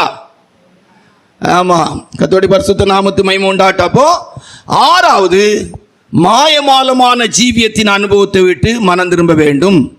சர்தே சபையை பார்த்த ஆண்டவர் சொல்ல, நீ உயிருள்ளவனி பேரு செத்திருக்கான். பேரு எப்படி? உயிருள்ளவன். நான் அடிக்கடி இதை தான் சொல்லுவேன். நீ வெளியரங்கமா பெந்தகோஸ்தேக்காரி நீ காட்டிக்கிட்டு, உலகத்தாரோடு ஐக்கியப்பட்டு, உலகத்தாரோடு சிரிச்சுக்கிட்டு, உலகத்தாரோடு உல்லாசப்பட்டுட்டு, உலகத்தாரோடு தவறான தொடர்புக்கு ஏதுவா நீ இருப்பாயானால் உன்னுடைய வாழ்க்கை மாயமாலமான வாழ்க்கை. அல்லேலூயா. புறஜாதி ஜனங்கள்கிட்ட இன்னைக்கு சாட்சியை விட தவறான பழக்கத்துக்கு எதுவாக பழகக்கூடிய இடம் வந்துட்டு இருக்குதுங்க. பெந்தகோஸ்தே அனுபவங்கள் இல்லை, மற்ற எப்படியோ போகுது. இதெல்லாம் சர்வேசம். உயிருள்ளவனி பேரு, ஆனா எப்படி இருக்குது ஸ்பிரிச்சுவல் லைஃப்ல? ஆத்மாவில் செத்து போயிருக்குதுங்க. ஆத்மாவில் செத்து போயிருக்கிறாங்க. வெளியே பார்த்தா பெந்தகோஸ்தே. இன்னைக்கு பாவம் தங்களை வாழ்க்கையில் வெளிப்படாததுனால நிறைய பேர் நினைக்கிறாங்க நம்ம பாவெல்லாம் தெரியல அப்படின்னு மாயமாலமான ஜீவியத்தில் நினைக்கிறாங்க. நிறைய பேருடைய லைஃப்ல அப்படி இருக்குது. பைபிள் படி பார்த்தீங்கன்னா, பாவம் வெளிப்படலைன்னா சிலர்லாம் நினைக்கிறாங்க, பரவாயில்ல நம்ம நல்லவா அப்படின்னு நினைக்கிறாங்க. தங்களுடைய பாவத்தை வெளிப்படலை அப்படிங்கிறதுனால அவங்க நினைக்காம ரைட் ஓகே, சரி ஜெபா பிரதர் அவர் சொல்றீங்களா, ரைட் ஓகே அப்படின்னு நினைக்கிறாங்க. இல்லை, பாவம் வெளிப்படும், அதுக்கு நம்ம பின்னால் வருவோம். இதெல்லாம் இந்த மாயமால ஜீவியத்துக்கு அடிஸ்தானமாக இருக்குது. சிலர் ஒத்துக்கொள்ள மாட்டாங்க. அதான் என்ன சொல்லலாம், அறிக்கையெல்லாம் இருக்காது. பாவம் அப்படின்னு சொல்லக்கூடிய அறிக்கையெல்லாம் இருக்காது. பண்டைய காலங்களில் பார்த்தீங்கன்னா மனம் திரும்பினவங்கெல்லாம் பாவத்தை அறிக்கை செய்தாங்க. நான் இப்படி இருந்தேன் அப்படி இருந்தேன். இப்பெல்லாம் அப்படி சொல்லக்கூடிய அனுபவமே இல்லை. பழைய காலங்களில் ராபோஜன பந்தியிலே தெய்வ ஜனங்களை நல்ல அறிக்கை செய்ய வைத்தாங்க. இப்போ அப்படிள்ள எல்லாரும் வழக்கமாக ஒரு ஆராதனை, கர்த்தருடைய பரிசுத்த நாமத்துக்கு மகிமை உண்டாகட்டும், ஆண்டோடைய வசனத்துக்கு முன்பாக அதுலேயும் கொஞ்சம் இவங்களுக்கு ஏதாவது நீதி இருந்துட்டுன்னா, கொஞ்சம் அவங்க பக்கத்தில் ஏதோ நீதி இருந்துட்டுன்னா அவங்களா நினச்சிக்கிடுறது நம்ம பக்கத்தில் தப்பே இல்லை, சொல்லக்கூடாதுங்கிறதுக்கு சொல்லலை. கர்த்தருடைய பரிசுத்த நாமத்து மகிமை உண்டாகட்டும், கர்த்தர் என்னை இந்த ராபோஜன பந்திக்கு தகுதியாக வைத்திருக்கிறபடியால் கர்த்தரை ஸ்தோத்திரிக்கிறேன் அப்படின்னு சொல்லிட்டு உட்காருவோம். ஜீவியத்தில் ஓட்ட உடசல் ஒத்துக்கொள்ளாததுனாலலாம் நம்ம நீதிமான்கள்லாம் நினச்சிடக்கூடாது. அறிக்கை பண்ணலை அப்படின்னு நினச்ச பாவம் வெளிப்படாததுனால ஒத்துக்காததுனாலலாம் நம்ம கரெக்டாக இருக்கோம்லாம் நினச்சிடக்கூடாது. அதான் அந்த சர்தே சபையை பார்த்து ஆண்டவர் சொல்லார், நீ நல்லவனி பேரில் இருக்கா, உயிர் உள்ளவனி பேரில் இருக்கா, நான் ஜீவியம் எப்படி இருக்குது, செத்து போயிருக்கு, நீ மனம் திரும்பணும் அப்படின்னு பார்த்தீங்கன்னா இன்னும் சில காரியங்கள் இருக்குது. அந்த விஷயத்தில் பார்த்தீங்கன்னா சிலர் பார்த்தீங்கன்னா அந்த பொய், நேற்று கூட நாங்கள் எங்கள் உபவாச ஜபத்திலலாம் சொல்லிக்கிட்டோம், உண்மை விட பொய் ரொம்ப நல்ல நம்பிக்கைக்குரியதுங்க. உண்மை விட பொய் ரொம்ப நம்பிக்கைக்குரிய. நிறைய பேர் பாதுகாக்கப்பட்டிருக்கிறதே பொய்யில் தாங்க பாதுகாக்கப்பட்டிருக்கிறாங்க. வேதத்திலேருந்து வாஸ்து பார்த்தீங்கன்னா நிறைய பேர் பொய் சொல்லியிருக்கிறாங்க, நிறைய இருக்குது. பைபிள் படி பார்த்தீங்கன்னா அது ஒரு மாயமாலம் தாங்க, அது ஒரு ஏமாற்று வேலை தான். சவுல் தன்னுடைய வாழ்க்கையில் போய் சொன்னால் அமலேக்கியரை அழிச்சிருப்பான்னா, அன்னைக்கு சவுல் அமலேக்கியரன் தான், அவனும் செத்திருக்க மாட்டான். அது பின்னாலேயும் பார்த்தீங்கன்னா அமலேக்கியரால் இஸ்ரவேல் ஜனத்துக்கு பெரிய பிரச்சனைகள் வந்திருக்காது. அவன் எல்லாம் உயிரோடி கொண்டு வந்து ராஜாவையும் ஜனங்க அந்த இதையும் விட்டான். அன்னைக்கு ஆண்டவர் சொன்னார், அவன் பூமியில் வானத்துக்கு கீழே அவன் இருக்கவே இருக்கக்கூடாதுனார். எழுத்தின்படி அதை செய்திருந்தா நல்லா இருந்தது, செய்யலை, பொய் சொன்னான். அப்புறம் பார்த்தீங்கன்னா இது அம்னோன்னு ஒருத்தர் இருந்தான், அவனும் பொய் சொல்லி தான் பாவத்தை செய்தான். சொந்த சகோதரியை வந்து தன்னுடைய வீட்டுக்கு அழைக்கணும், அதுக்கு அவங்க அப்பாட்ட பொய் சொன்னான், பொய் சொல்லி தான் கூப்பிட்டான். பொய் சொன்னான், சும்மா பலகாரம் செய்து தரணும், அப்படி இப்படி ஆகும், ஆணை ஆகும் அப்படின்னு சொன்னான். இன்றைக்கும் அப்படி தான் காதல் பண்ணுறவங்கெல்லாம் நிறைய பேர் போய் தான் சொல்லலாம். சும்மா நான் நண்பனாக பழகிறேன், நான் தங்கச்சியாக பழகிறேன், அண்ணனாக பழகிறேன், நான் ஒன்றும் தப்பாக நினைக்கிறேன் இல்லை. இந்த சூத்தக்க வேலையெல்லாம் இங்கே காட்டக்கூடாது, லேலுயா. இந்த கத்திரிக்காய் வேலையெல்லாம் காட்டக்கூடாது, எல்லாம் ஆண்டவருக்கு தெரியும், லேலுயா. ஆமாம் இந்த இதெல்லாம் தெரியும். நான் சிலர்லாம் சொல்லுவாங்க ரொம்ப பெருசாக நடிச்சிருவாங்க, அதெல்லாம் அப்படி கிடையாதுன்னு சொல்லி. சொந்த வாழ்க்கையின் அனுபவத்தில் சிலர்லாம் என்னால் ஆண்டவர் சாட்சியோடு வச்சுருப்பார், ரொம்ப சாட்சியோடு வச்சுருப்பார். ரொம்ப பெரிய படம்லாம் அந்த மார்க்கத்துக்குள்ளே வந்துட்டு போடக்கூடாது. அம்னோன் மாதிரி போய் சொன்னான், கடைசியில் பார்த்தா அவனுக்கும் வாழ்க்கை இது. அப்புறம் பார்த்தீங்கன்னா இந்த கேயாசி அப்படின்னு ஒருத்தர் நான் யூதாஸ் எல்லாம் பார்த்தீங்கன்னா போய் கேயாசிட்டெல்லாம் எலிசா கேட்குறான், எங்கே போயிட்டு வந்தா அப்படின்னா, இல்லை நான் ஒரு இடம் போகல அப்படின்னா. இந்த பொய்யெல்லாம் சொல்லி பழகிறவே கூடாது. இதெல்லாம் என்னென்னா இந்த மாயமாலமான அந்த உயிருள்ள ஒன்று பேர், நான் செத்து இருக்கிறேன், நான் எங்கேயும் போகல, டைமிங் கரெக்டாக கொண்டு வந்துட்டான். சொல்லிட்டு கேட்டிங்கன்னா போதும். நம்ம அடிக்கடி இந்த செல்ஃபோனை வச்சு சொல்கிற மாதிரி, நான் ஒன்றும் பேசலையே, நான் ஒன்றும் இது செய்யலையே அப்படிம்பாங்க. நாங்கள் ஞாயிற்று காலையில் கூட உபவாச ஜபத்தில் சொன்னோம், சில பிள்ளைகள் கெட்டுறதுக்கு பெற்றோர் தான் காரணங்க. சில பிள்ளைகளெல்லாம் ஆண்டவர் விசாரிக்க மாட்டார், பெற்றோரை தான் நியாயம் விசாரிப்பார். சின்ன வயசுலேயே செல்ஃபோனை கொடுத்து, சின்ன வயசுலேயே பிள்ளைகளுக்கு தேவையான ட்ரெஸ்ஸு தேவையில்லாததை கொடுத்து, சுதந்திரத்தை கொடுத்து, செல்லத்தை கொடுத்து பிள்ளைகள் கெடுக்கிற விதத்தில் வளர்த்துட்டு திருப்பி பிள்ளைகளை கொண்டு வரலான்னா நடக்கவே நடக்காது. வளர்க்கும் போதே கரெக்டாக வளர்த்துடணும். கொடுக்க வேண்டிய ட்ரெஸ் தான் உடுக்கணும். நீ உடுக்கக்கூடாத ட்ரெஸ்ஸை உடுத்துவான், பணம் பொருள் செல்வத்தினாலும் அவன் பிள்ளைய தவறு இதற்கு ஏதுவான ட்ரெஸ்ஸை வாங்கி கொடுத்து எடுத்து வளர்த்துட்டு, நான் இருக்கேன் அந்த பையன் இவனுக்கு வந்து இப்போ வளர்ந்துட்டு வரதுனால பழைய பேண்ட் போட்டு கட்டியாக இருந்தால் பிரச்சனை கிடையாது. இப்போ குழல் முட்டுக்கிட்ட நிற்கிறேமா, அரைக்கோ குழலை போட்டு கொடுத்தா அவன் நாளைக்கு இது இவ்வளோ தெரிகிற விதத்தில் தான் பேண்ட் போட்டு வரும். பிள்ளைகளுக்கு இருக்கிறது போல மஞ்சள் இஞ்சல் எல்லாம் வாங்கி கொடுத்து பிள்ளைகளுக்கு ஐப்ரோ அது என்னைக்கு வாங்க பழகிச்சு. பிள்ளைகளெல்லாம் ஒன்று தான் பிடிப்பார், முதல் கொடுக்குற உனக்கு தான் தருவார். சும்மாலாம் அந்த மார்க்கத்துக்குள்ளே வந்துட்டு ஓடிட்டு இருக்கா, தூக்கிடுவார், அழகா தூக்குவார் ஆண்டவர், அல்லேலூயா. சிலர்லாம் எவ்வளோ அழகாக பிள்ளைகளை வளர்க்குறாங்க. இந்த பெந்தகோஸ்தே மார்க்கமே இல்லாமல் அழகாக வளர்க்குறாங்க. நீ சின்ன வயசுலேயே முடிய வெட்டி போட்டு எடுத்து ஆம்பளை பையமாய் சீரோ பிடிச்சி, பாஸ்டர்ஸ் பிள்ளைகளுடைய பேர பிள்ளைகளுக்கு வரைக்கும் சீரோ பிடிச்சி இந்த வேலையெல்லாம் காட்டக்கூடாது. இங்கே வந்து இந்த குலுக்கு வேலையெல்லாம் காட்டக்கூடாது, கரெக்டாக போயிடணும், அல்லேலூயா. பொம்பளை பிள்ளைனா பொம்பளை பிள்ளைக்குள்ள ட்ரெஸ் தான் எடுத்து கொடுக்கணும், மாற்றி கொடுக்கக்கூடாது. பைபிள் அப்படி சொல்லலை, அல்லேலூயா. பொம்பளை பிள்ளைனா பொம்பளை பிள்ளைக்குள்ள ட்ரெஸ் தான் உடுக்கணும், அல்லேலூயா. பொம்பளை பிள்ளைனா பொம்பளை பிள்ளையாக தான் வளர்க்கணும், அது மாற்றியெல்லாம் வளர்க்கக்கூடாது. ஆம்பளை பிள்ளைனா ஆம்பளை பிள்ளையாக வளர்க்கணும், அல்லேலூயா. ஆம்பளை பிள்ளைய பொம்பளை பிள்ளையா, பொம்பளை பிள்ளையா ஆம்பளை பிள்ளை, அந்த பேச்செல்லாம் அந்த இதெல்லாம் நம்ம வேலையே இருக்கக்கூடாது. இந்த மார்க்கத்தில் இவ்வளோ பெரிய சத்தியத்துக்குள்ளே வராதவர்களே உலகத்தில் நம்ம சாதாரண பேர் கிறிஸ்தவங்க சொல்கிறவங்களே எத்தனை பேர் அப்படி தான் வளர்க்குறாங்க பிள்ளைகளை. ஆனா இந்த மார்க்கத்துக்குள்ள வந்த எத்தனை பேருக்கு அப்படி பிள்ளைகளை வளர்க்க முடியல? அவ்வளவு தூக்கி நிக்குது. ஆணவம் அகம்பாவம் தூக்கி நிற்க. அப்படியெல்லாம் வளர்த்துடக்கூடாது. ஒம்பொன்று நீந்தி கரை சேராது. சத்தத்தை வசனத்தை கேட்டு கேட்டு இஷ்டத்துக்கெல்லாம் வளர்த்துடக்கூடாது. நம்ம அடிக்கடி சொல்லுவோம், மேலே தூக்கிட்டான்னா ஒன்றுமே செய்ய முடியாது. ஆமாம், சின்ன சின்ன வியாதிகளுக்கே நம்மளால் தாக்கு பிடிக்க முடியல. கால் வலி வந்தாலே தாக்கு பிடிக்க முடியவில்லை. அதனால ரொம்ப கவனமாக இந்த மார்க்கத்துக்குள்ளே மனம் திரும்பிடணும். மனம் திரும்புகள் பரலோக ராஜ்யம். மனம் திரும்ப. உனக்கு சூப்பர் மார்க்கெட் சாப்பாடு கிடைச்ச மாதிரி உனக்கு பேங்கில் அக்கௌண்ட் தேரலாம். இப்போ நிறைய பேர் பிரசங்கம் பண்ணிட்டு போகிறான். ஏசு ஏற்றுக்கிட்டீங்கன்னா உனக்கு பேங்க் அக்கௌண்ட்டில் இதாகும், அது கிடைக்கும், இது கிடைக்கும் அப்படின்னு சொல்லுவோம். கேட்டியாமா? அந்த மனம் திரும்புகள் பரலோக ராஜ்யம். மனம் திரும்புகள் பரலோக ராஜ்யம் சமீபத்தில் இருக்கிறது. அப்போ மனம் திரும்பும் போது நம்முடைய லைஃப்பில் நம்ம வாழ்க்கையில் என்ன அப்படின்னா, அடுத்து பாவத்தின் சாட்சிகளை அழிச்சிருவாங்க. இந்த மாயமால ஜீவியத்தில் பார்த்தீங்கன்னா பாவத்தின் சாட்சிகள், எவிடன்ஸை அழிச்சிருவாங்க. சாட்சிகளை அழிச்சிருவாங்க. பழைய ஃபோட்டோவை அழிச்சிருவாங்க, அதை அழிச்சிருவாங்க, செல்ஃபோனை ஃபார்மேட் பண்ணிடுவாங்க, அதை பண்ணிடுவாங்க, சாட்சிகள் எல்லாம் அழிச்சிருவாங்க. ஒரு வாட்ஸ்அப் எடுத்து பார்த்தா இருக்கு. நான் அப்படிலாம் சிலர்லாம் பார்த்துருக்கேன். வாட்ஸ்அப் எல்லாம் கிளியர் பண்ணிடுவாங்க. சாட் பண்ணதெல்லாம் கிளியர் பண்ணிடுவாங்க. ஃபோன் பண்ணதே கிளியர் பண்ணிடுவாங்க. எப்படி அழிச்சேங்கிறதே கேட்டால் தெரியாமல் இதாகிட்டு அப்படிம்பாங்க. அழிச்சதே இது இருக்காது. அப்படியெல்லாம் நிறைய இதெல்லாம் இருக்குது. சாட்சிகள் அழிச்சிருவாங்க. பாவத்தின் எவிடன்ஸை அழிச்சிருவாங்க.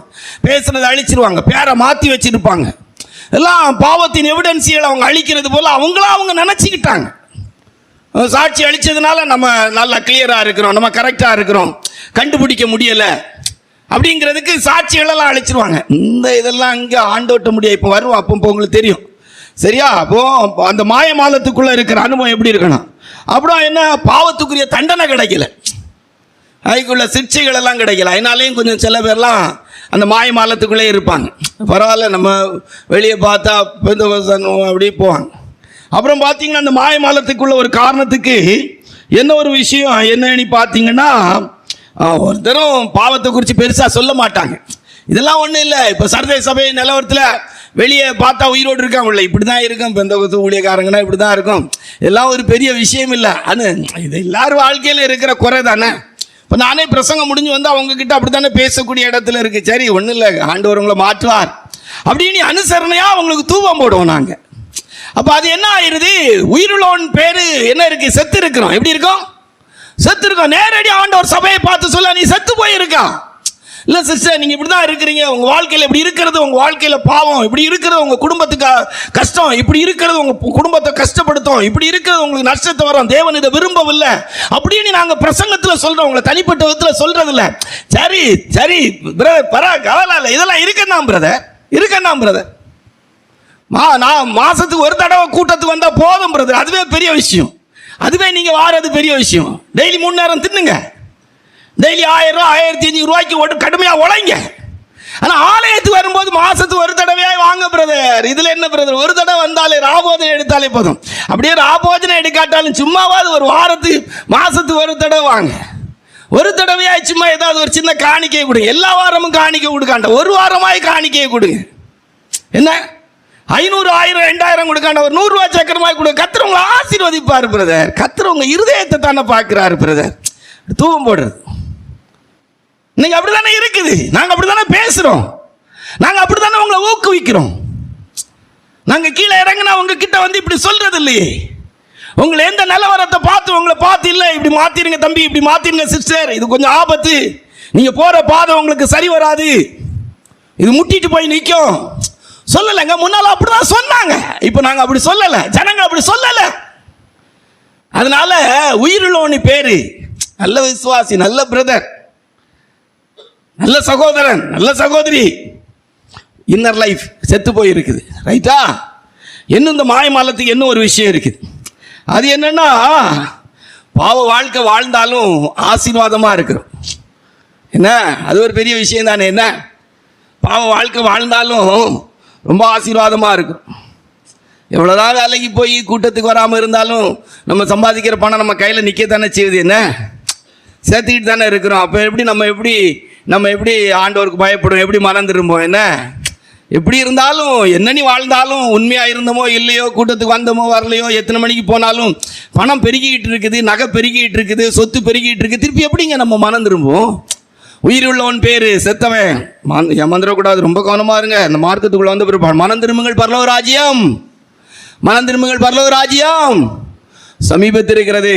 அப்போ மனம் திரும்பலின் அனுபவத்தில் 6வது காரியம் என்ன? மனம் திரும்பலின் காரியத்தில் 6வது காரியம் என்ன அப்படின்னு சொன்னா, அதான் சர்தை சபை மாயமால 7 மனம் திரும்பல் அனுபவத்தில் அந்த மத்திய சுவிசேஷம் 4ஆம் அதிகாரம் 7வது வசனம் இல்ல 3ஆம் அதிகாரம் 1வது வசனத்தை வாசித்தால், மத்தேயு 3:2 வாசிக்கணும். 3:2 வாசி. பரலோக ராஜ்யம் சமீபித்திருக்கிறது என்று பிரசங்கம் பண்ணினார். ஆமா, மனம் திரும்புகள் பரலோக ராஜ்யம் சமீபித்திருக்கு என்று பிரசங்கம். மனம் திரும்புகிற ஒரு மனிதன் மனம் திரும்பி இருக்கிறான் என்று சொன்னால் அவனுடைய நல்லா புரிஞ்சு கொள்ளுங்க. இதான் நம்முடைய பிரசங்கத்தினுடைய ஆரம்ப பகுதிக்கு இப்பதான் வாரம். சரியா? ஒரே நாளில் இன்னைக்கு பிரசங்கம் பண்ணி முடிக்க முடியாது. இந்த பிரசங்கத்தை 2வது பார்ட்டாவும் நம்ம பேசிக்கொள்ளலாம். முடிஞ்ச அளவுக்கு தொடரும். இப்போ மனம் திரும்புங்கள் அப்படின்னு சொன்னா நியரஸ்டா மாறிடான். எதுக்கு நியரஸ்டா மாறுறான்?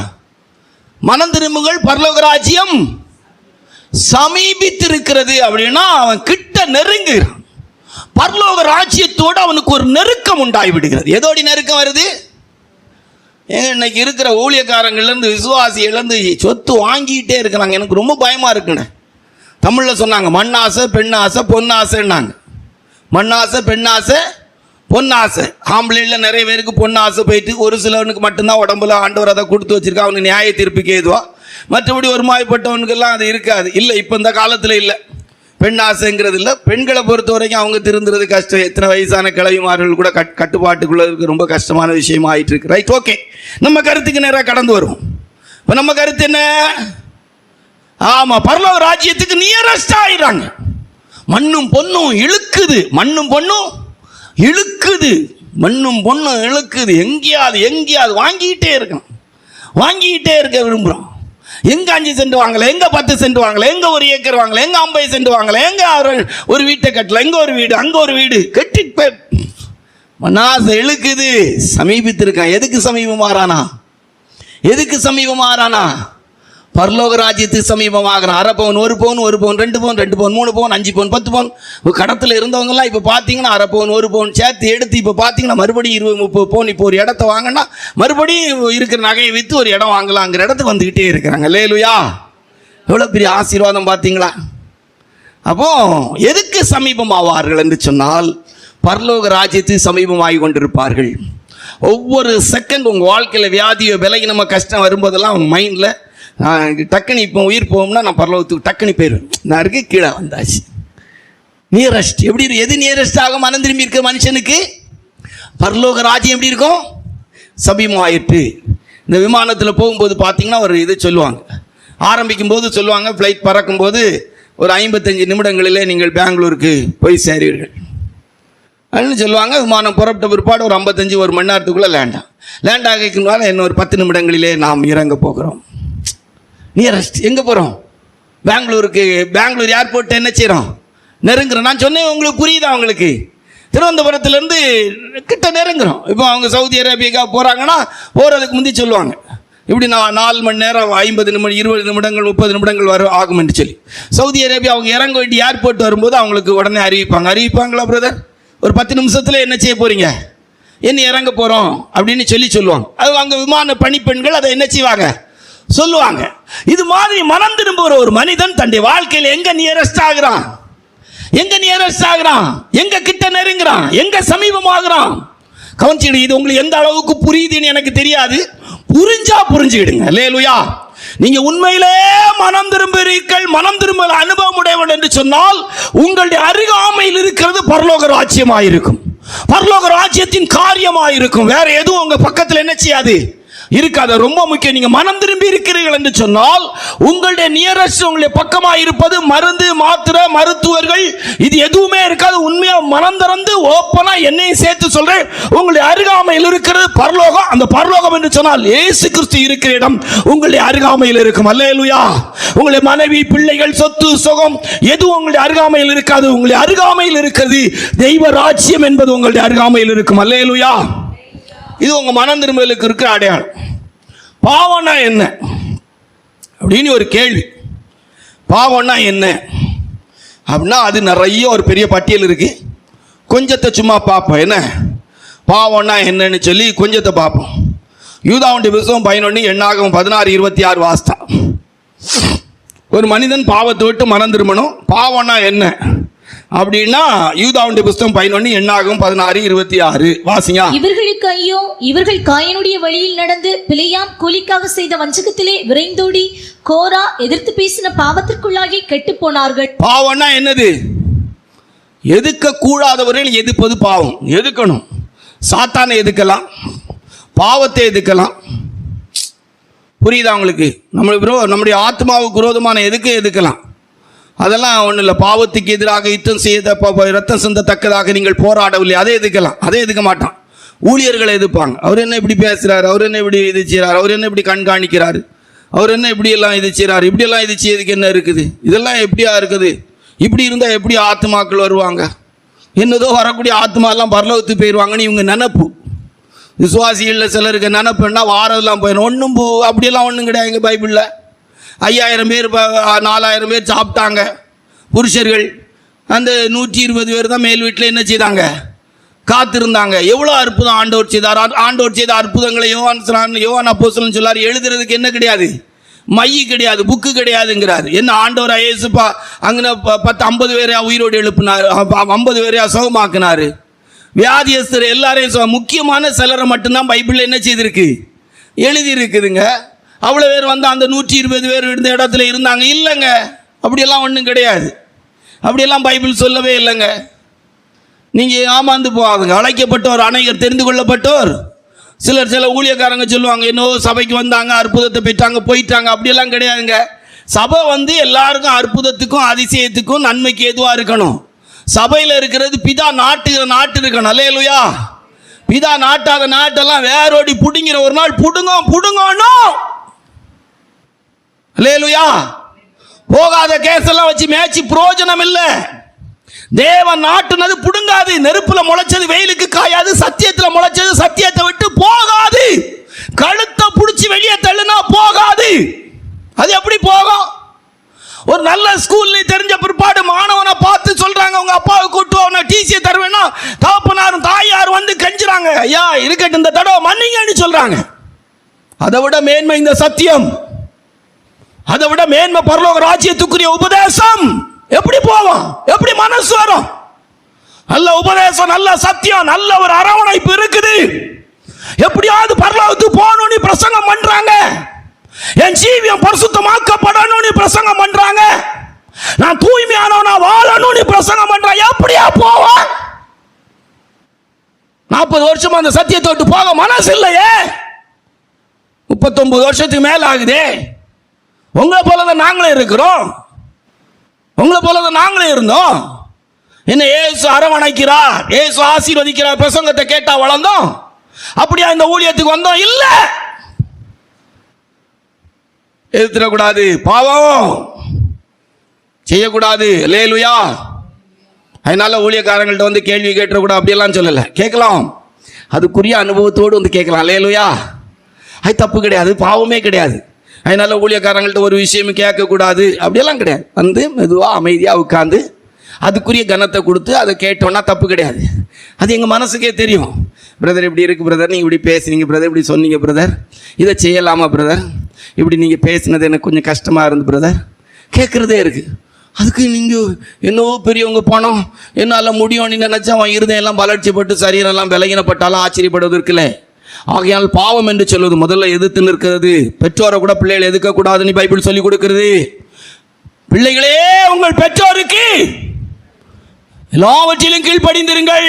எல்லாவற்றிலும் புருஷனுக்கு மனைவி கீழ்ப்படிந்திருக்க வேண்டும் பைபிள் சொல்லுது. அல்லேலூயா. உங்களை நடத்துகிற உங்க ஆத்மாவுக்கு உத்தரவாதம் பண்ணுகிறபடியால் நீ எல்லாவற்றிலும் என்ன செய்யுங்க? அடங்கிருங்க, கீழ்ப்படிந்திருங்கள். இளைஞர்களே மூப்பர்களுக்கு கீழ்ப்படியுங்கள். எதுக்காக? பாவத்துக்குள்ளாகாத. எண்ணாகமத்தில் வாசிக்கும் போது அதை வாசிக்கிறோம். எண்ணாகமம் 16ஆம் அதிகாரத்தில் 26வது வசனத்தை வாசிக்கும் போது வாசிங்க. எண்ணாகமம் 16:26 வாசிங்க. அவன் சபையாரை நோக்கி, இந்த துஷ்ட மனிதரில் சகல பாவங்களிலும் நீங்கள் வாரிக்கொள்ளப்படாதபடிக்கு அவர்கள் கூடாரங்களை விட்டு விலகி அவர்களுக்கு உண்டானவர்களில் ஒன்றையும் தொடாதிருங்கள் என்றார். பாத்தீங்களா? அந்த காலம் அந்த எதிர்த்து பேசுறவங்க கூடாரத்தை கூட போக கூடாதான். அதனால கவனிச்சிடும். அப்போ பாவம் என்று சொல்லும்போது அதில் ஒன்று எதிர்த்து பேசுறது எதுக்காயங்க, சரியா? எங்கேயும் சரி, பிள்ளைகள்லாம் பெற்றோர்களை எதிர்த்து பேசிடவே செய்யாங்க. இந்த பிள்ளைகளெல்லாம் சொல்லிக்கிட்டேன், உங்கள் அம்மா அப்பா எதிர்த்து பேசி உங்கள் அம்மா எதிர்த்து பேசியா, பேசாமல் இருந்தேன். எனக்கெல்லாம் தெரிஞ்ச விதத்தில் நாளில் எங்கள் அம்மா அப்பாவை துன்மார்க்கிறதுக்கு எனக்கு சண்டைக்கு எதுவாக தான் என்னை பழத்தாங்க. ஆண்டோடைய பெரிய கிருபை, நல்ல மனசாட்சி, அதனால தான் இன்றைக்கும் சுகமாக இருக்கும். நாளைக்கு செத்து போடலாம், சாக வேண்டியது எப்பவுமோ சாக வேண்டியது. நாளைக்கு செத்தாலும் எனக்கு பிரச்சனை கவலையாக இருக்கேன்னு இல்லை. எனக்கு யாருக்காக வாழணும், ஆண்டவருக்காக மட்டும்தான், வேறு எதுவுமே இல்லை. எந்த கமிட்மெண்ட் எனக்கு இல்லை, எதுக்காக நான் வாழ வேண்டிய அவசியம் இல்லை. வாழ்கிற ஒவ்வொரு நாளும் ஆண்டவருக்காக வாழணும். அல்லேலூயா, ஆண்டவரை போல வாழணும், அவ்வளோதான். அதனால இருக்கிறத பற்றிலாம் நான் வாழ்ந்த காலத்தில் என் தாய் தகப்பனை எதுக்கிறதுக்கு கர்த்தர் எனக்கு அனுமதித்தல். உலகத்தான வாழ்ந்த போதும் சரி, அது போக நான் ரட்சிக்கப்பட்ட பிற்பாடு 23 வயசில் ஊழியத்துக்கு போகும் வரைக்கும் என் தாய் தகப்பன் என்னை எதிர்த்து பேசினா அப்படின்னு சொல்ல முடியாது. அண்ணன் சகோதரிமார்கள் அவங்க கூட இருந்தவங்க என்னைக்காவது சொல்லியிருக்காங்களா எங்கள் அம்மாவாது எங்கள் அப்பா? உண்மைக்கு சொல்லுங்கள், சொல்லியிருக்க மாட்டாங்க. ஒரு நாளும் சொல்லக்கூடிய அளவுக்கு இல்லை. என்ன சொன்னாலும் சரி, எவ்வளோ நிலவரத்தில் சொன்னாலும் சரி, என்ன வேலை சொல்லியிருந்தாலும் சரி செய்திருப்பேன். எங்கள் அக்கா மாட்ட வேணா கொஞ்சம் நான் எதிர்த்து பேசியிருப்பேன். ஏதாவது விளையாடிட்டு இருப்பேன், ஏதாவது பொருள் வாங்கிட்டு வா அப்படி இப்படின்னு சொன்னால், போக்கா நான் போக மாட்டேன், எனக்கு விளையாடணும் அப்படின்னு நான் சொல்லியிருப்பேன், சினிங்கிருப்பேன். இல்லைன்னெலாம் சொல்ல முடியாது. இன்றைக்கு இருக்கிற பிள்ளைகளெல்லாம் அப்படிப்பட்டவளா இல்லை. இன்றைக்கு இருக்கிற நிலவரத்துலலாம் அன்றைக்கு கிடையாது. வாட்டை நிற்கரு, கஞ்சி தண்ணி குடிச்சு வளர்ந்த காலம். அன்றைக்குள்ள நிலவரம்லாம் இன்றைக்கு இருக்கிற செழிப்பில் உள்ள காலம் கிடையாது. அன்றைக்கு இருக்கிற நிலவரத்துலலாம் இன்றைக்கெல்லாம் இல்லை. இன்றைக்கு வேறு லெவலில் இருக்குது. பிறந்த நாளுங்கிறது என் வயசில் நான் ஊழியக்காரன் ஆன பிற்பாடு தான் எனக்கு பிறந்த நாள்னே ஒன்று ஞாபகப்படுத்தினாங்க. அது வரைக்கும் எனக்கு பிறந்த நாளோ கேக் வெட்டினதோ இல்லை பிறந்த நாள் நினைவுபடுத்துறதுக்கோ வாழ்த்து சொல்கிறதுக்கோ ஆளே கிடையாது என் காலம். அதனால சரி அப்படின்னு சொல்ல, இன்னைக்கு பிறந்த நாள் வர்றதுக்கு முந்தைய 2 ட்ரெஸ் 3 ட்ரெஸ் நீங்கள் எடுக்கிறதுலாம் தப்பு இல்லை. எதுக்காத சின்ன வயசுல இருந்தே சொல்லி கொடுத்து வளர்த்துரு. ஏத்துறாம பிள்ளைகள் பெற்றோரை எதுக்குற அளவுக்கு வளர்த்துறாத. கீழ்ப்படிஞ்சிருக்க பழகு, நல்லது சொல்லி கொடு. இன்னைக்கு நீ எதுத்தா நாளைக்கு உன் பிள்ளை எதுக்கும். நீ என்ன 15 வயசுல எதுக்கா, உன் பிள்ளை ஒன்ன 3 வயசுல எதுக்கும். சொல்லி கொடுத்து வளங்க.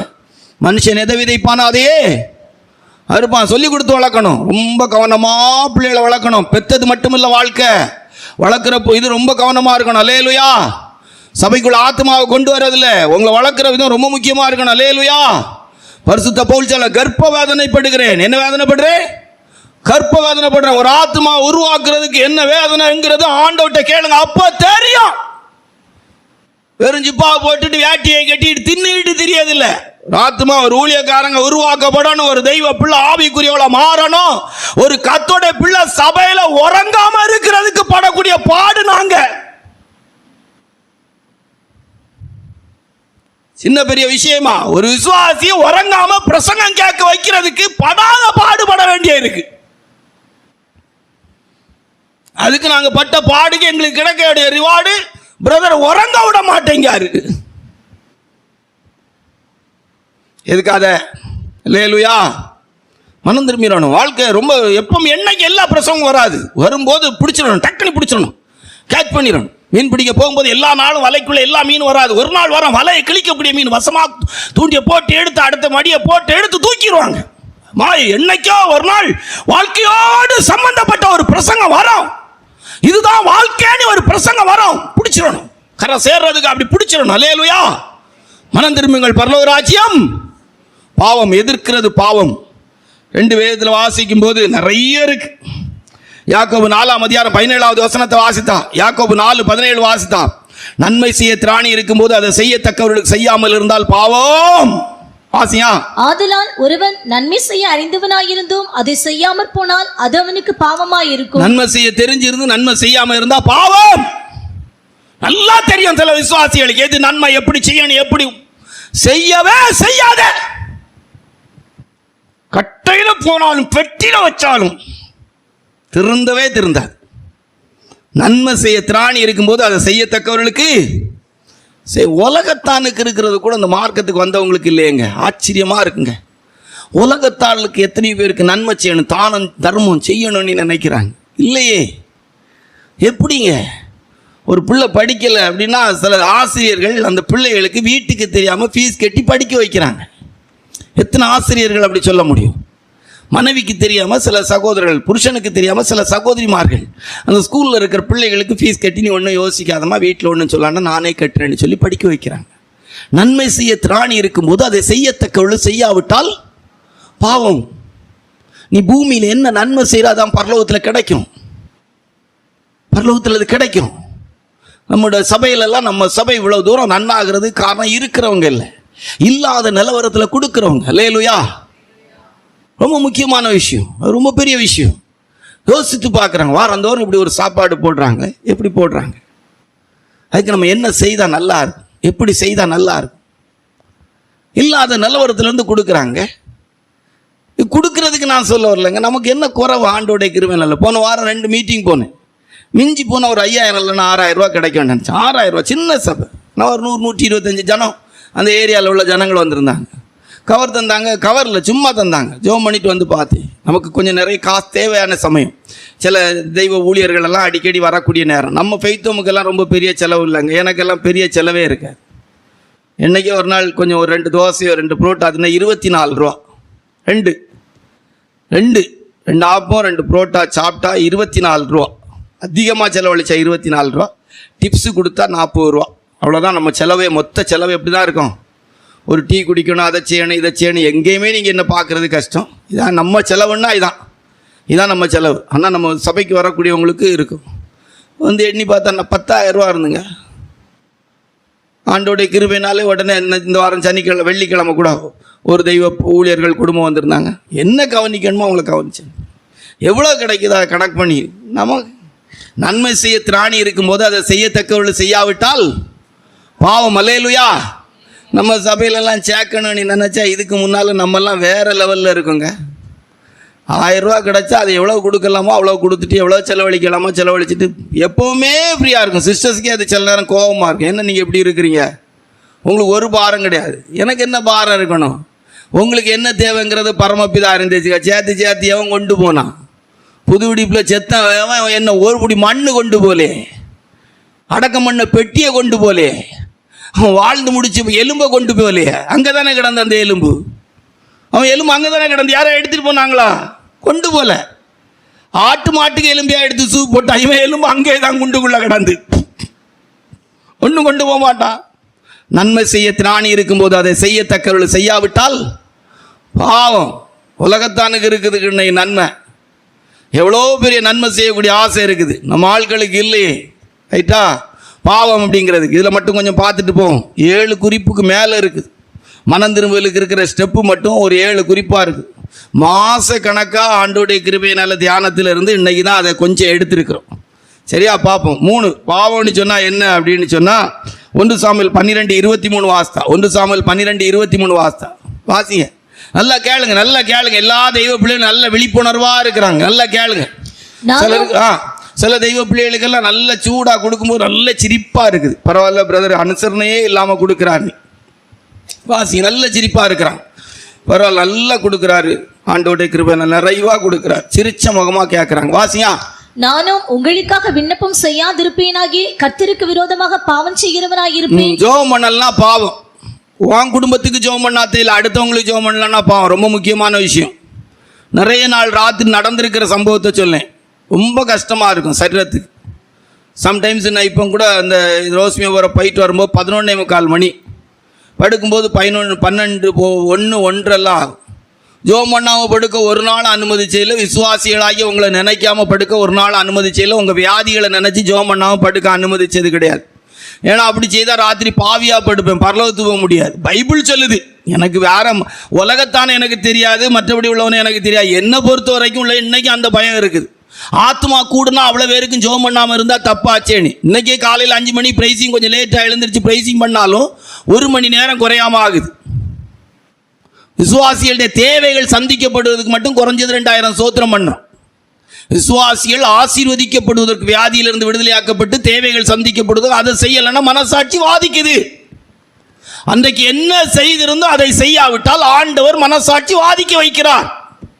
2 நேரம் பிரைசிங் பண்ணி, 2 நேரம் பிரைசிங் பண்ணி, காலையில ராத்திரி உங்க பேரை சொல்லி பிரைசிங் பண்ணிட்டு உங்களுடைய ஆசீர்வாதத்துக்கு. ஏன்னா பைபிள் சொல்லுவது, சாமுவேல் சொல்றா, நான் இதை செய்யலனா பாவம்.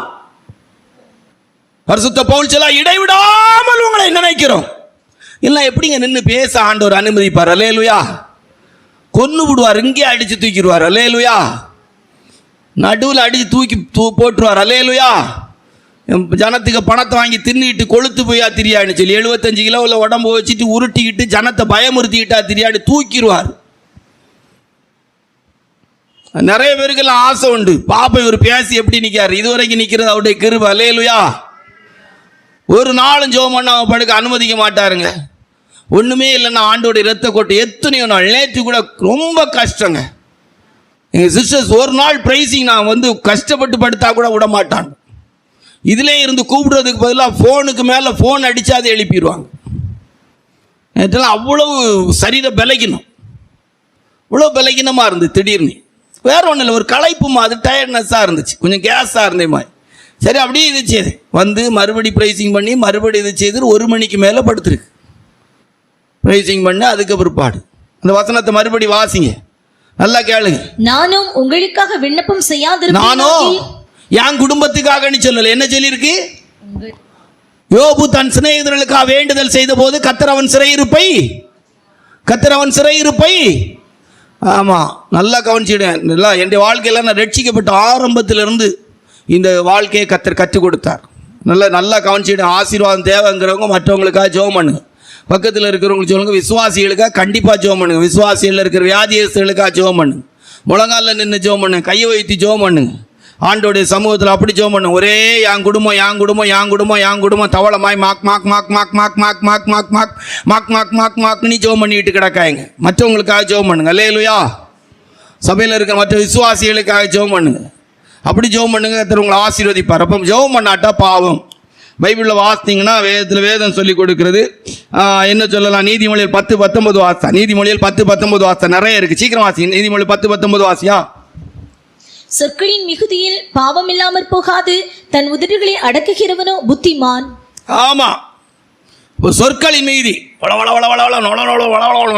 எங்க யாரை பார்த்தாலும் அங்கே 1/2 மணி நேரம் 10 நிமிஷம் 15 நிமிஷம் நின்று பிளேடை போட்டு கழுத்தை அறுத்து அது ஐயோ தப்பிச்சா போதும் அப்படின்னு சொல்லி ஓட்டம். சிலரை பார்த்தீங்கன்னா செல்போன் எப்பவும் என்கேஜாக தான் இருக்கும். எப்பவும் ஒரே பேச்சு தான், இல்லை வாட்ஸ்அப்பில் சாட் பண்ணது அதுவும் இதுவும். ஆனால் 2வது படிக்கிற பையன் ராத்திரி சாட் பண்ணான். ஹலோ ஹவார் யூ, இது சாப்பிட்டுக்கிட்டு இருக்கோம் அது இதுன்னு சொல்லி. இதே தான் இன்னைக்கு இருக்குது. சொற்களின் மீதியால் பாவம் இல்லாமல் அளவாக பேசுங்க, நிறுத்துங்க, காரியத்தை பாருங்க. ஒரே பேச்சு. எங்கள் அக்கா மாதிரிலாம் முன்னால் ரட்சிக்கப்படுறதுக்கு முன்னால் ஒரு நடை உண்டு, எங்கள் வீட்டு நடை. 3 பேரும் அப்படி ஒவ்வொரு நடையில் இருப்பாங்க. ஆளுக்கு ஒரு தலைக்கு மேலே ஒரு ஆள் கை வச்சு பியானு பிறக்கிற வேலை தான். சில வீடுகளில் நடை வந்து சிலர் உட்கார்ந்து இருக்கிறதுக்காகவே வச்சுருப்பாங்க. எங்கள் வீடுகளில் அப்படி தான் இருந்துச்சு. எப்போ பார்த்தாலும் வீட்டு நடையில் தான் 3 பேர் இருப்பாங்க. எங்கள் அக்கா 3 பேர் ரட்சிக்கப்படாதவங்க. அந்த காலத்தில் 3 பேர் நடையிலே தான் உட்காந்து பேன் பார்ப்பாங்க. எங்கள் அப்பா வந்தோடனே ஆசுவார், நடையிலேருந்து பேன் பார்க்குறீள்டி. அப்புறம் எழுந்துச்சு ஓடும். சொற்களை மீதினால் பாவம் இல்லாமல் போகாது. என்ன 1-2 வாசிப்போம். இப்போ எத்தனை ஆயிருக்கு? மொத்தத்தில் 4 ஆயிருக்கா? ஆமாம், வாசிங்க. என்ன ஒன்று வாசிங்க. மத்தேயு சுவிசேஷம் 5:28 வாசிங்க. மத்தேயு சுவிசேஷம் 5:28 வாசிங்க. இருக்குதா? வாசியா.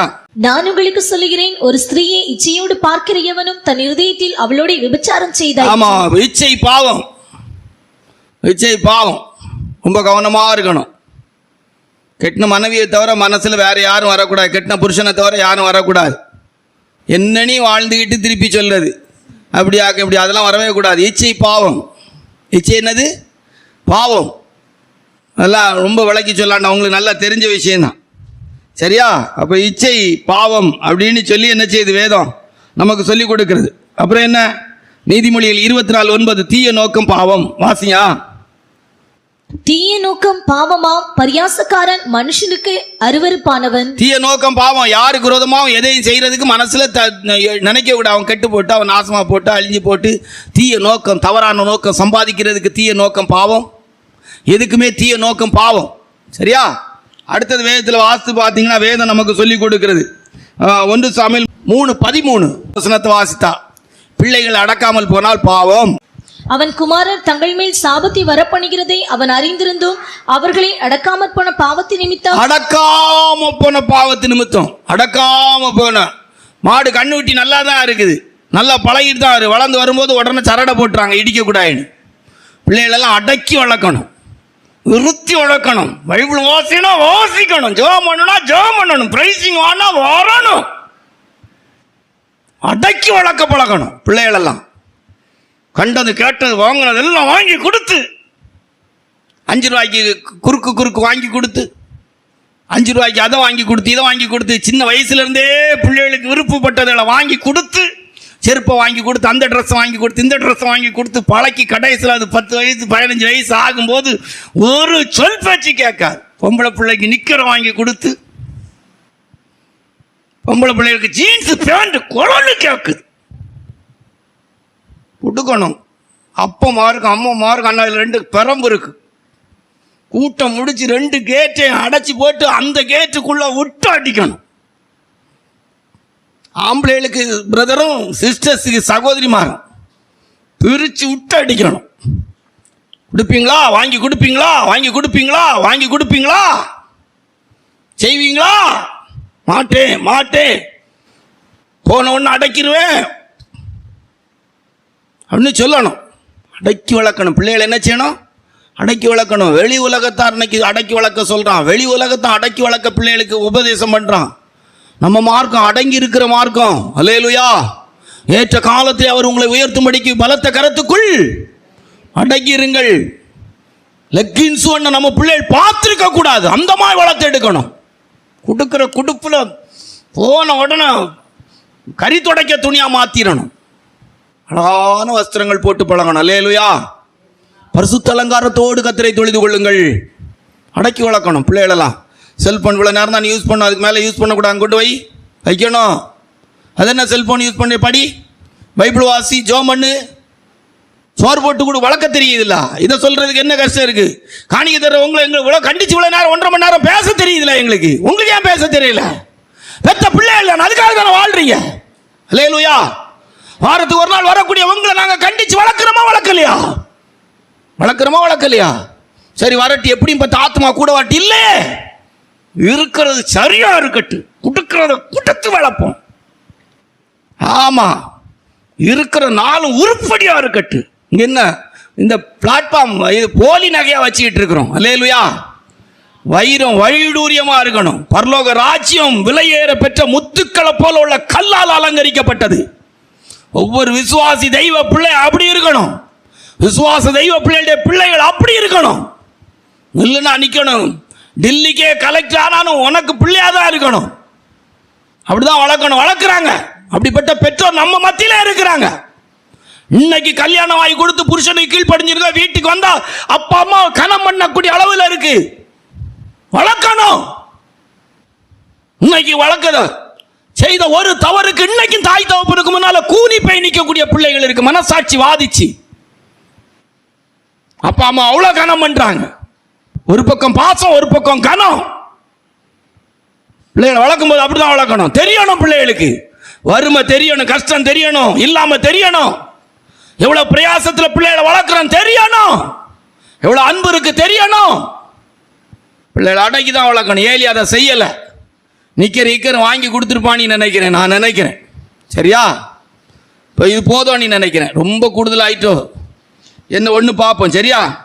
பாவத்துக்கு என்ன சாட்சிகள் எல்லாம் இருக்கு. ஒரு மனுஷன் பாவம் செய்யும் போது எதெல்லாம் சாட்சியா இருக்கு அதை முடிப்போம். இன்னைக்கு அடுத்த வாரம் கண்டினியூ பண்ணுவோம். அப்போ தான் நம்ம பிரதருக்கு ஒரு பிரசங்கமாவது கொஞ்சமாய் கேட்டது போல இருக்கும். பாவம் செய்கிற மனுஷனுக்கு என்னெல்லாம் சாட்சி இருக்குது. இன்னைக்கு நிறைய பேர் நினைக்கிறாங்க நான் பாவம் செய்தால் அதுக்கெல்லாம் சாட்சி இல்லைன்னு சொல்லி. ஒரு 7 சாட்சி எடுத்துட்டு பாவம் என்ன செய்யும் அப்படின்னு இருக்கு. பாவம் என்ன செய்யணும் முதல்ல சொல்லிடுவோமா? அப்போ பார்ப்போம், நல்லா இருக்கும். பாவம் என்ன செய்யணும்னா, பாவம் முதலாவது வஞ்சிக்கும். பாவம் என்ன செய்யும்? வஞ்சிக்கும். வஞ்சிக்கிறதுங்கிறது நம்மளை ஏமாற்றும். பாவம் என்ன செய்யணும்னா ஒரு மனுஷனை பயமுள்ளவனா மாற்றிடும். பாவம் ஒரு மனுஷன் எப்படி ஆயிரும்? பாவம் செய்யும் போது ஆட்டோமேட்டிக்காக ஒரு மனுஷனுக்கு பயம் வந்துடும். அடுத்தது பாவம் ஒரு மனுஷனை என்ன செய்யணும்னா சாபத்துக்குரியவனா மாற்றிடும். வாழையடி வாழையா 3ஆம் 4ஆம் தலைமுறை வரைக்கும் விசாரிப்பாராம். 3ஆம் 4ஆம் தலைமுறை வரைக்கும் விசாரிப்பார். 1000 தலைமுறைக்கு இறக்கம் செய்கிற தெய்வம். பாவம் வாழையடி வாழையா சாபத்தை கொண்டு வந்துடும். கர்த்தருடைய பரிசுத்த நாமத்துக்கு மகிமை உண்டாகட்டும். பாவம் ஒரு மனிதனை நிர்பந்தமான மனுஷன் ஆக்கிறோம். நிர்பந்தமான மனுஷன் நான், யார் என்னை விடுதலை ஆக்கக்கூடும்? நிர்பந்தமானவனா மாறும். நிலையற்றவனாய் மாறுறான், திகிலுடையவனாய் மாறுறான், விடுதலையற்றவனாய் மாறுறான். பாவம் ஒரு மனிதனுக்கு விரோதமா சத்தமிடும், கூப்பிடும். ஆபேல் ரத்தத்தை காயின் இது சிந்தினான், அந்த ரத்தம் இது செய்ய ஆரம்பிச்சிட்டு பாவம் ஒரு மனிதனுக்கு விரோதமா சத்தமிடும். நினிவே பட்டணத்தாடைய பாவம், கானானிய சந்ததியாடைய பாவம் எட்டினது. பாவம் கூக்குரலிடும், சத்தமிடும். பாவம் செய்தவனை விடாத அப்படின்னு ஆண்டவர்ட்ட கூக்குரலிடும், சத்தமிடும், பேசும். மனிதன் செய்கிற பாவம் மனிதனுக்கு விரோதமாய் சாட்சியிடும், பாவம் சத்தமிடும். பாவம் ஒரு மனிதனை அருவருப்புக்குரியவனாய், கீழ் ஜாதியாய் மாற்றி விடுகிறது. அற்பமானவனாய், இழிவானவனாய், ஒண்ணுக்கத்தவனாய், அருவருப்புக்குரியவனாய் மாற்றி விடுகிறது.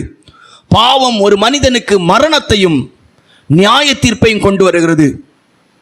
பாவம் என்ன செய்யுங்கிறதுக்கு ஒரு 7 விஷயம். வஞ்சிக்கும், அவனுடைய வாழ்க்கையிலே பயத்தை கொண்டு வரும், சாபத்தை கொண்டு வரும், நிர்பந்தவனாக மனிதனாய் மாற்றும், அவனுக்கு விரோதமாய் சத்தமிடும், சாட்சி சொல்லும், அவனுடைய வாழ்க்கையிலே அவனை அருவருப்பானவனாய், கீழ்த்தரப்பட்டவனாய் மாற்றிவிடும். பாவம் ஒரு மனிதனுக்கு நித்திய நியாய தீர்ப்பாகிய மரணத்தையும் கொண்டு வரும், நரகத்தையும் கொண்டு வரும். சரியா? பாவத்துக்கு விரோதமாக இருக்கிற சாட்சி என்ன? ஒரு 7 விஷயம். சட்டுனி வாசிங்க, டகடகனி முடிச்சிடும். பாவம் செய்கிற ஒவ்வொருத்தரும் இன்னைக்கு உலகத்தில் சொந்த தகப்பனால் உணர்வுபடுத்தப்பட்ட பிள்ளைகள், சொந்த தாயால் உணர்வுபடுத்தப்பட்ட பிள்ளைகள், உறவு முறைகள் தவறாக நடந்து கொண்டவர்கள், திருமணமான பிற்பாடு தப்பு செய்தவங்க, திருமணம் ஆகிறதுக்கு முன்னால் தப்பு பண்ணினவங்க, வாலிப வயதில் கல்யாணம். ஒரு மனுஷன் டேவிட் கொர்த்தனி ஒருத்தர் இருந்தார், நம்ம ஊழியக்காரர் ஒருத்தர். அவர் ஒரு தடவை நரகத்தை குறித்து பேசுவார், நரகத்தை குறித்து நல்லா பேசுகிற மனுஷன். அப்போ அவர் பேசும்போது நியாய தீர்ப்பு நாளில் பயங்கரமான ஒரு சாட்சி இருக்கும். அந்த சாட்சியில் யாரெல்லாம் பிள்ளைகளை அழிச்சாங்களோ அந்த குழந்தைகளெல்லாம் அங்கே சாட்சி சொல்லணும்னு சொல்லி ஒரு வார்த்தை சொன்னார். அதுல இருந்து தான் பாவத்தின் சாட்சிக்குரிய ஒரு 7 விஷயம் நம்ம எடுக்கக்கூடிய இடத்துல கர்த்தர் உதயமானார். பாவத்தின் சாட்சி. இந்த உலகத்தில் தவறான முறைகேடான வாழ்க்கை வாழ்ந்து சிலர் பிள்ளைகளை அழிப்பாங்க. முறைகேடாய் வாழ்கிறதுனால சிலருக்கு உல்லாச வாழ்க்கைக்காக பிள்ளைகளை அழிப்பாங்க. குழந்தை உண்டாகி பிறந்த ஒரு 10 மாதம் உல்லாச வாழ்க்கையும் வாழ முடியாது. அதுக்கு பிற்பாடு சில நாட்கள், சில மாதங்களும் உல்லாச வாழ்க்கை வாழ முடியாதுங்கிறதுக்கு சிலர் பிள்ளைகளை அழிப்பாங்க. தவறான வாழ்க்கை நிமித்தம் பிள்ளைகளை அழிப்பாங்க. சிலது தானாளி, அதுக்கு இல்லை. ஆனால் இவங்க அழிச்ச பிள்ளைகள் இவங்களா அழிச்சாங்கன்னா, சிலர் பிள்ளைகளை அழிச்சிட்டு பிள்ளைகளை அழிஞ்சிட்டுன்னு சொல்லுவாங்க. மருத்துவ ரிப்போர்ட்டில் பிள்ளைகளை அழிச்சாங்கன்னு இருக்கும். அந்த குழந்தைகள் எல்லாம் அன்னைக்கு அவர் அப்படி பேசும்போது அது பயங்கரமாக இருந்துச்சு. அவருடைய நரக பிரசங்கத்தை கேட்டால் சாதாரணப்பட்டவனு மனம் திரும்பிடும். வெளிப்படுத்தின விசேஷம் 20ஆம் அதிகாரம் 12வது வசனத்தில் ஆண்டோடைய வேதம் சொல்லுது, ஒரு மனுஷன் செத்து எத்தனை ஆயிரம் வருஷம் கழிச்சு ஆண்டோடைய நியாய தீர்ப்புக்கு முன்னால நீ சிங்காசனத்துக்கு முன்பாக நிற்கும் போது புஸ்தகங்கள் திறக்கப்படும். அவன் செய்த பாவத்தின் நிமித்தம் அவன் நியாயம் தீர்க்கப்படுவான். வாசிங்க. மரித்தோராகிய சிறியோரையும் பெரியோரையும் தேவனுக்கு முன்பாக நிற்க கண்டேன். அப்பொழுது புஸ்தகங்கள் திறக்கப்பட்டன. ஜீவ புஸ்தகம் என்னும் வேறொரு புஸ்தகமும் திறக்கப்பட்டது. அப்பொழுது அந்த புஸ்தகங்களில் எழுதப்பட்டவர்களின்படியே மரித்தோர் தங்கள் தங்கள் கிரியைகளுக்கு தக்கதாக நியாய தீர்ப்படை. மரித்தோர் தங்கள் மரித்து எத்தனை வருஷம் ஆனாலும் அவன் செய்த பாவம் எழுதப்பட்டிருக்கிறது. நீங்க நினைக்கிற மாதிரி புஸ்தகம் எல்லாம் திறக்கப்படாது. 9ஆம் அதிகாரத்தில் நீங்க வாசித்து பார்த்தீங்கன்னா அழகா சொல்லி இருக்கும்.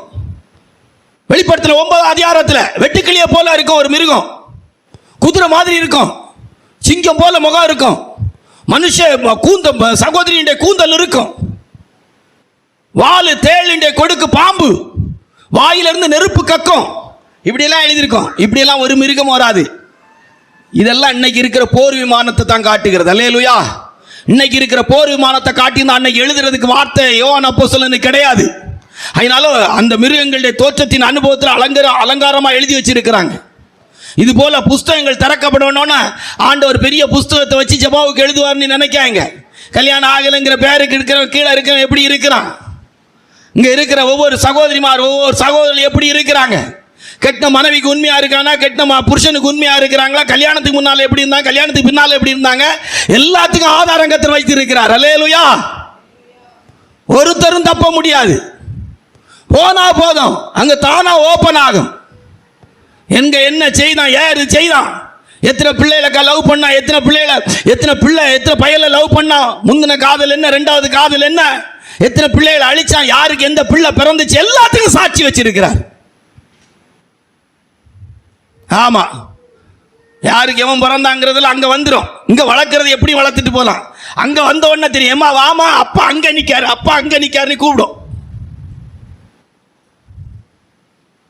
வந்து நிப்பாங்க. யாரெல்லாம் நம்ம கூட உர வச்சாங்களோ, தொட்டாங்களோ, பிடிச்சாங்களோ எல்லாம் வந்து நிப்பானுவேன். அன்னைக்கு ஒன்னும் தப்பாது, எல்லாம் கிளியரா இருக்கும். அங்க ஒன்னும் தப்பாது. எல்லாத்துக்கும் சாட்சி ஆண்டவர் வச்சிருக்கிறார். அல்லேலூயா.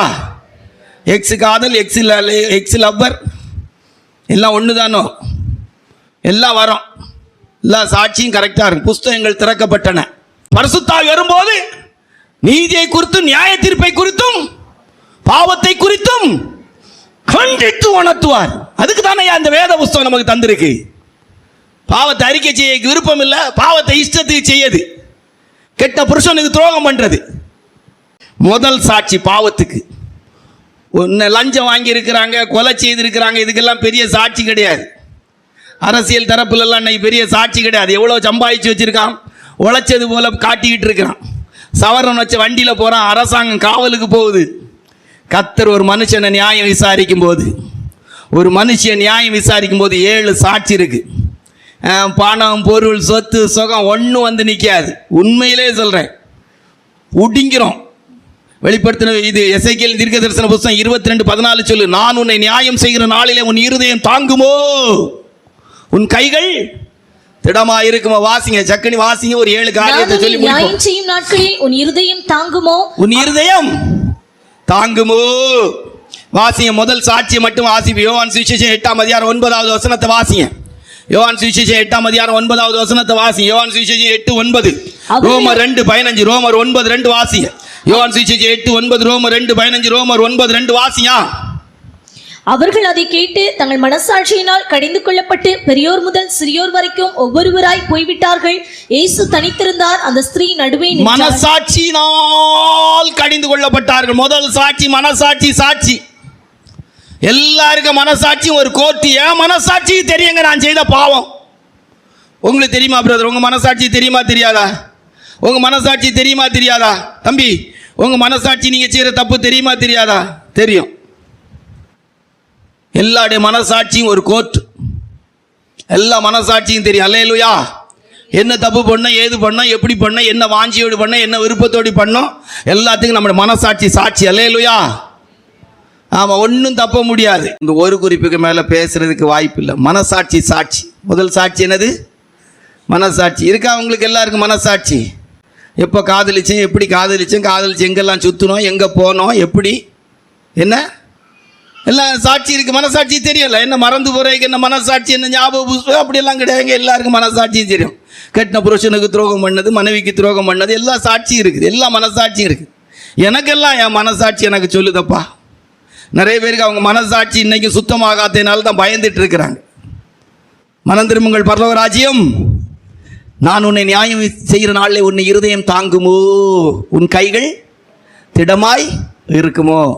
இன்னைக்கு முடிப்போம், சரியா? மனசாட்சி சாட்சி. இன்னும் ஒரு 7 சாட்சி இருக்கு. பிரசங்கம் இருக்குது. இன்னும் பேசிட்டு இருந்தால் 2 மணி ஆயிரும். அப்படியே கொஞ்சம் நேரம் கண்ணை மூடி, ஆண்டவரே மனம் திரும்புங்கள், பரலோக ராஜ்யம் சமீபத்திருக்குது. ஆண்டவரே என்னுடைய பாவங்கள் எனக்கு தெரியும். மனசாட்சி தெரியாதுன்னு யாருக்காக சொல்ல முடியுமா? ஆண்டவரே என்னுடைய எல்லா பாவத்தையும் மன்னிங்க. ஆயக்காரன் வந்து நின்று சொன்னான், பாவி ஆகிய என் மேல் கிருபை ஆயிரும். மனம் திரும்புங்கள், பரலோக ராஜ்யம் சமீபத்திருக்கிறது. இளைய குமாரன் தான் வாழ்ந்து கொண்டிருந்த இடத்தை விட்டு புறப்பட்டு தகப்பன் வீட்டுக்கு வந்து சேர்ந்தான். எத்தனை பேர் வாஞ்சிக்கிறீங்க? ஒவ்வொரு விஷயத்தில் எத்தனை பேர் மனம் திரும்ப விரும்புறீங்க? தான் செய்யறதெல்லாம் பாவம் என்று எத்தனை பேர் உணர்ந்து கொண்டிருக்கிறீங்க? கர்த்தர் நம்மை ஆசீர்வதிப்பாராக. பிரைஸ் எல்லாம்.